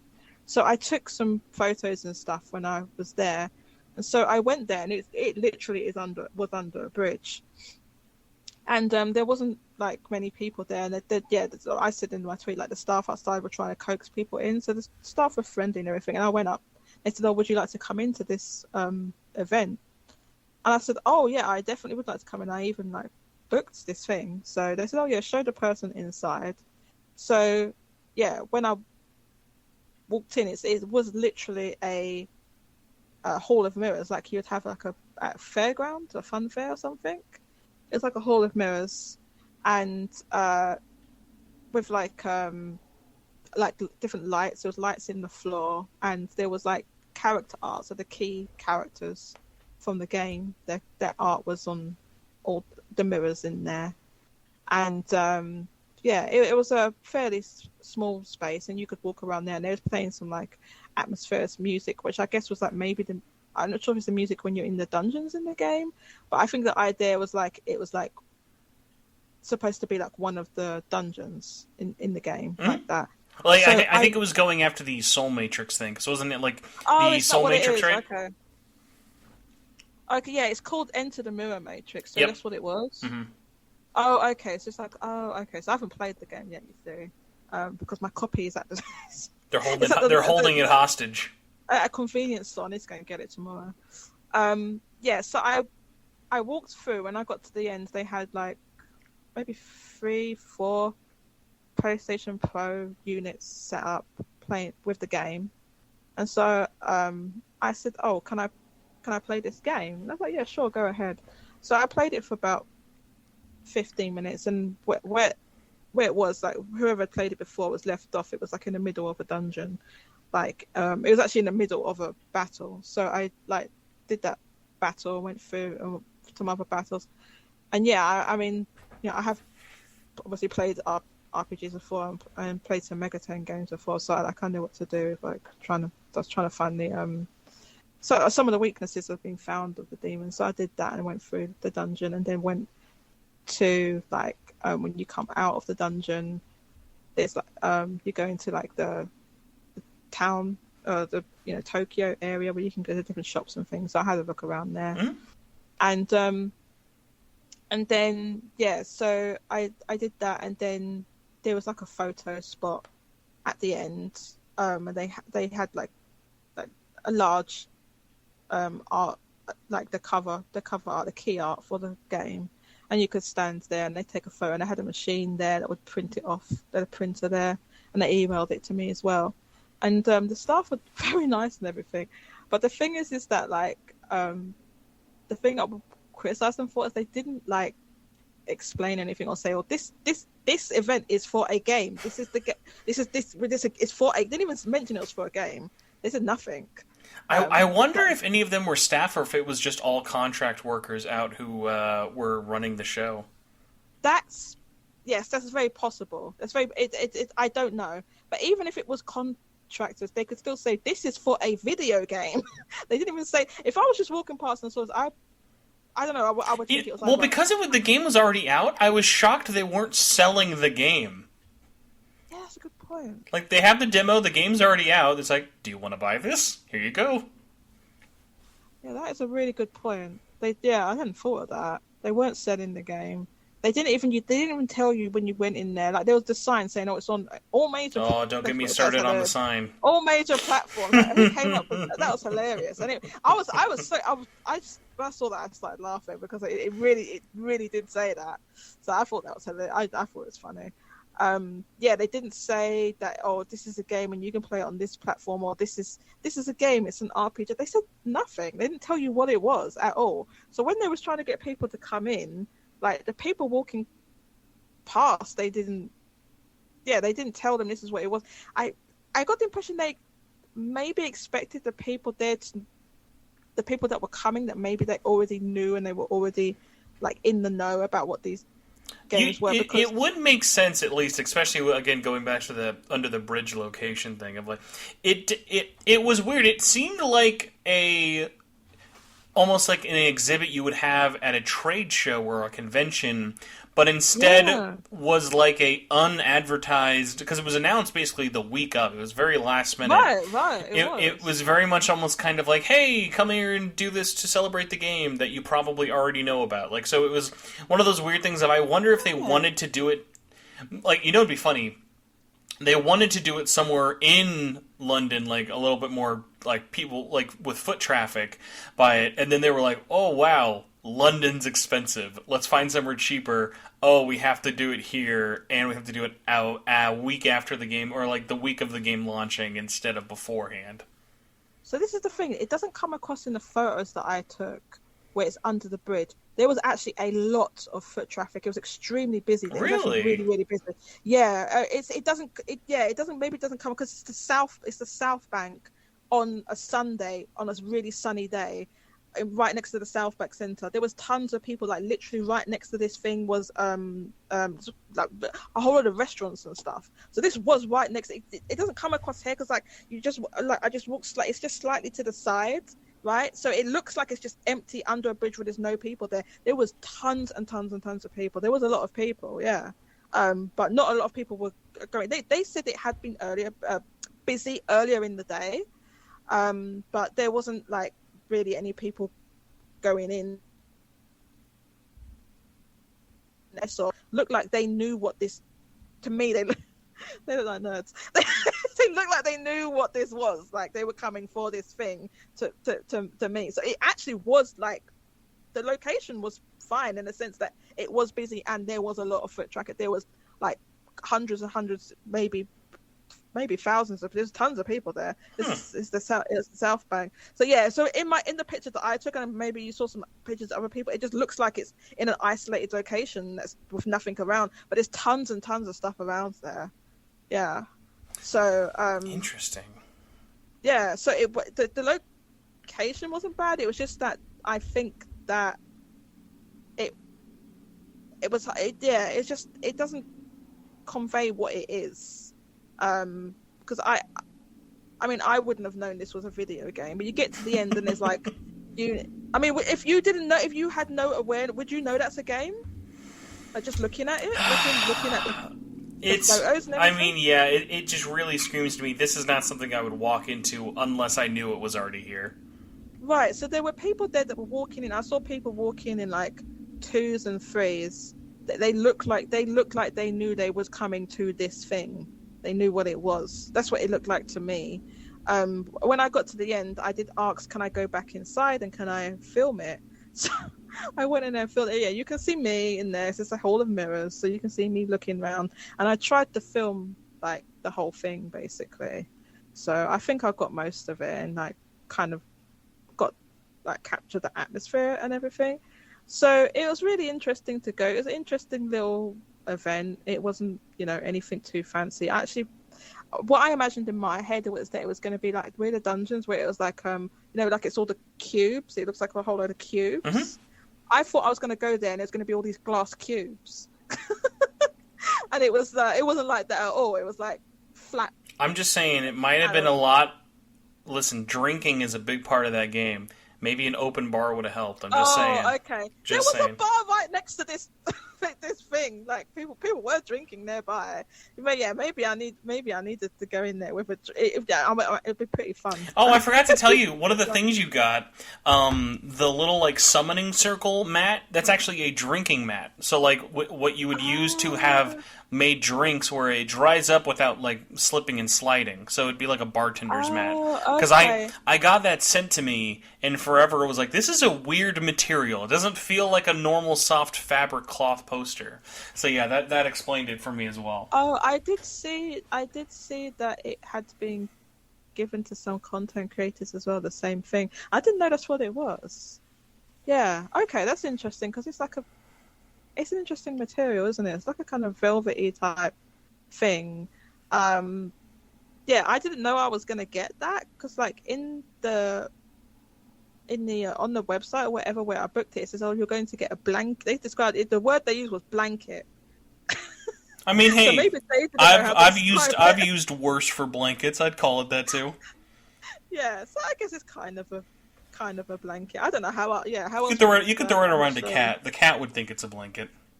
Yeah, that's true. So I got that and a couple of pins, postcards, and thing. And the staff were very nice and everything. Now, is it true that you went there and when you saw the demo stations, you said, "I'd like to play this on PlayStation 5, please"? I was surprised that it was in PlayStation 4 Pro. I really thought, like, obviously the best version is the PlayStation 5 version, right? I think they just didn't have any PlayStation 5 units because, I mean, you've seen, like, all different photos and stuff, right? And it's like they're like pre-made, like, demo units. Mm-hmm. Yep. So I think they already had those. I would imagine they already had those units, and that's why. And maybe none have been made with a PlayStation 5 because obviously they're much harder to get hold of. So I would imagine that's why. But it was very strange that it wasn't, because like you can't even buy PlayStation 4 Pros anymore. Like they're just completely all gone. See, the easy answer is just to assume they're reusing them from when they were showing off PS4 games, because this is Atlus's first PS5 title. And then the big brain answer would be, no, actually, they asked if they could get the money to buy PS5s, and Japan said, no thanks, you're good. Just use your PS4 Pros. You'll be good. But you're right. They would have already had these units when they were showing, because it is their first, like, native. Isn't it their first native? Yeah, it's their first PS4, native PS5 and Xbox Series console game. Yeah, so I would imagine that's the reason they must have already had these. And obviously, if you already got these, you might as well just use them. And so yeah, I was kind of surprising. The game on the PlayStation 4 Pro, that there's no anti-aliasing on that game on the PlayStation 4 Pro. I can tell you that. No, there's also no graphical settings or performance enhancements playing it on the Pro either, which is unfortunate. Yeah. So I mean, I can kind of understand why that's the case. So I mean, I thought it looked fine, but obviously it doesn't look as good as PlayStation 5 version. So I mean, it was fine. And I actually, from what I played, because I haven't played the full game, but from what I played, I actually really enjoyed the character animations when you're doing. I know you can skip them, and I think there's a skip button. Oh yeah, for like the Sabbath attacks when that's happening, yeah, you can skip all those. Yeah, so you can skip those things. I liked the individual animations when you're doing the attacks and things, and I did see it was a skip, but I wanted to, because I'd never seen it, so I wanted to see the so I didn't get, because the place where I was, there wasn't, because I think you only get those extra demons when you hit a weakness, right? Mm-hmm. Yep. So yeah, the demons that I was encountering and the attacks that I had weren't, like, there wasn't that many weaknesses that matched, right? So I only got like 2 or 3 demons in the Sabbath summoning thing. But yeah, I wanted to watch it. So yeah, that was cool. I just walked through. I just worked out how to play the game. Just like you could, like I knew that you could slash the It's because it's the same in most of those. I'm just honestly, anyway. Jodie, I'm just excited for you to get your copy tomorrow and then start tweeting about how much better it looks and runs. You're just gonna be like retroactively upset. Oh yeah, because I got a PlayStation 5. I'm so annoyed they sent it to this. Is some random convenience store that I need to go and. I was so annoyed. I got the email and it said, "Oh, your parcel's been delivered." It's at some random bodega you've never heard of. Yeah, what we don't use that word in the UK because I guess that's Spanish or something maybe. But yeah, we just call it a convenience store. You know what? We also call them that here. I was trying to be fancy. I think exclusively bodega is used by East Coasters or people trying to look cool, and I failed at the second. I see. We often call it a corner shop, even though they're not always on a literal corner. It's kind of stuck. That sometimes we call them. We're going to the corner shop, even if it's not. Because like back in the day, there would have been like a block of houses or whatever, and then there would be like a shop on the corner. Oh yeah. Like sometimes it would just be like in their houses. I'll say this: I think Japan's got us beat, obviously on a lot of things, but once I learned they called their convenience stores konbinis, I'm like, no, that's what we should just call them. Yeah, that's the perfect name. It's a really good word. I do like that word, konbini. It's a really great like loan word as well. That Japan has a lot of great like English loan words that they like loads and loads of like as I'm like learning Japanese. I'm like still a beginner, but like, as I'm learning Japanese, and the more and more like loan words I'm hearing, I'm like they say that. I'm surprised all these loan words they have. It's so funny. But yeah, konbini is a really good one. I like that one. Well, Jodie, I think we went on at least 9 hours longer than expected. Yeah, so I appreciate you bearing with me so long, and I apologize for keeping you so long. Oh no, thank you. It's been so wonderful to be on the show. You've actually given me like a lot of additional information and stuff I didn't know, and it's been really great to talk about Atlus, and then a little bit. I did a little bit about my gaming history. Oh, I learned a lot. I had no idea. It was your gaming lore was a lot deeper than mine was. I wasn't ready for it. Oh right, I said I didn't like God of War 2018. No, I just mean in terms of your like venture into everything. I wouldn't have guessed any of it with the Switch, Animal Crossing on 3DS, all that. Oh yeah, I've tried to dive in as much as possible in gaming. I just recently played Kirby in the Forgotten Land, and like I'm always trying to 100. I'm always probably going to 100%. I got one last thing to do. I got all the Waddle Dees, and then when you finish the game, there's like extra content. I did that and got to the true ending, and then there's like challenges. So I'm like on the last boss of the last challenge, and then hopefully I'll be able to have 100% file on that. But yeah, that's been a really fun game. So I'm kind of like diving in with games, and then I'm going to finish SMT5, which I still haven't got around to finishing. It's a long game, understandable. It's a long game, and like I got distracted in the middle of playing it, basically. So, it released during a busy time, so I definitely get it. But before we get out of here, where do you want people to follow you? Obviously, not MySpace or Facebook anymore, but is there anything besides your Twitter? Okay, you completely cut out for a second. I guess you said you want people to follow me? Oh, yeah, I was basically just saying, so since no MySpace or Facebook, just have everyone following you on Twitter is the best way to catch up with you? Well, yeah, obviously there's myspace.com / No MySpace. Yeah, basically the place that I am on is Twitter. So you can just find me. It's at Jodie D. That's at JODIEDE. And I tweet there like pretty much daily about the video game industry. I mainly talk about Japanese games, video games. So I talk about some other stuff as well, but like the sales numbers and everything from Japan. And I hold a weekly Twitter space. So for people that are maybe unfamiliar, Twitter space is like it's like an audio. It's almost like a podcast space. I feel like it's a live streamed audio podcast. That's what I kind of feel like they're like. That's a good description. Yeah, it's like a live stream audio podcast, and once you start one of those. Anybody that has a Twitter account that you can, but you have to approve them. You can let them in to speak. You can have up to 10 people. So I hold a weekly space with another Twitter user called Genki. Shout outs to Genki. You can find him at it's Genki_JPN. So it's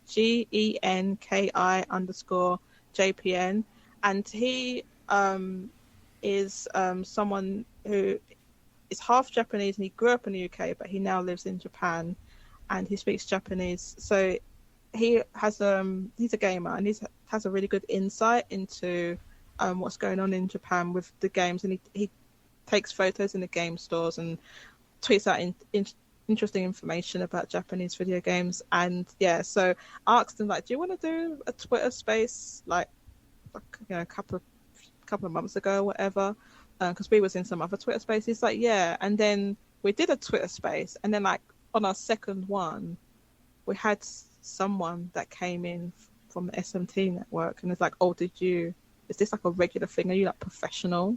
I'm like, no. Is this a regular thing? You gotta fake it till you make it.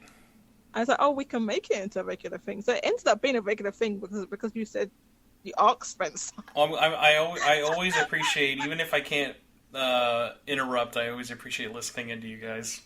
You helped inspire us. So that's why it's a regular thing. It's on a Friday, and the time is it's 2 p.m. So 2 p.m. BST, that's British summertime, and that's 1 p.m. UTC.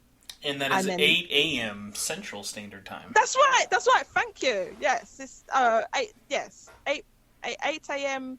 No, I thought it's 8 a.m. Eastern. No, it's 8 a.m. Central. I'm Central, and yeah, it's always right when I clock into work. Oh, okay then. Yeah, there we go. 8 a.m. Thank you for that, Spencer. So if anyone wants to join us, I'll be tweeting it out from my Twitter account at Jodie D. And anyone welcome to tune in. Or there's VODs available if you look at my Twitter feed. Well, everybody, I'll have all the links for that stuff in the show notes. So if you've somehow made it through our 2.5 hours and went, gosh, I need a third person in here talking about sales, this will be a good second dosing for everybody. But all of our show links and everything will be in the description below as well. Shout out to everybody on the SMTN Patreon for donating and supporting. Want to give a shout out to our executive producers before we get out of here. Thank you to Jagingus, Budweiser, Tall Cans, Carlos Hernandez, Contraband, Cross Renren, K-Horse, Philip Meyer, C-Show, Solaire, and Cameron Sharp for all paying $5 and up a month. It really helps whether you do $5 or $1. You get the show early. This will be actually a nice one because if my computer does not light on fire, after this I will be doing 2 episodes. So if you pay $1 or more, you get 2 weeks of shows, basically 2 weeks early. So hopefully you guys enjoy that. I wanted to kind of try and do something a little bit nice / get ahead of schedule just because everything's been so crazy with review season and everything else like that. But Jodie, I've stolen enough of your time. I've got to let you get back to your important night, although at this point it might just be sleeping. It's almost midnight. Yes. I actually forgot to tell you. I was going to say, Jodie, at the beginning of the show, I was going to tell you right before I've been podcasting all day. This shows what an adult I am. I was spending my Sunday dusting and placing my amiibos because I was unpacking them all. And I was like, how dusty could these amiibos be from 1 month in a box? The answer, too dusty. They were all very dusty. They get dusty, and they have so much little nooks and crannies that they're difficult to keep clean. So I have a Dyson. And, You're that? Yeah, I mean, I'm just wiping them with some old cloth. Oh yeah, that's a good way as well. Yeah. Well, everybody, thank you so much for listening, and Jodie, thank you once again for coming on. And we'll have to think of another reason to drag you on sooner or later. Thank you very much, Spencer. All right. Thanks so much. See you all for listening. Bye.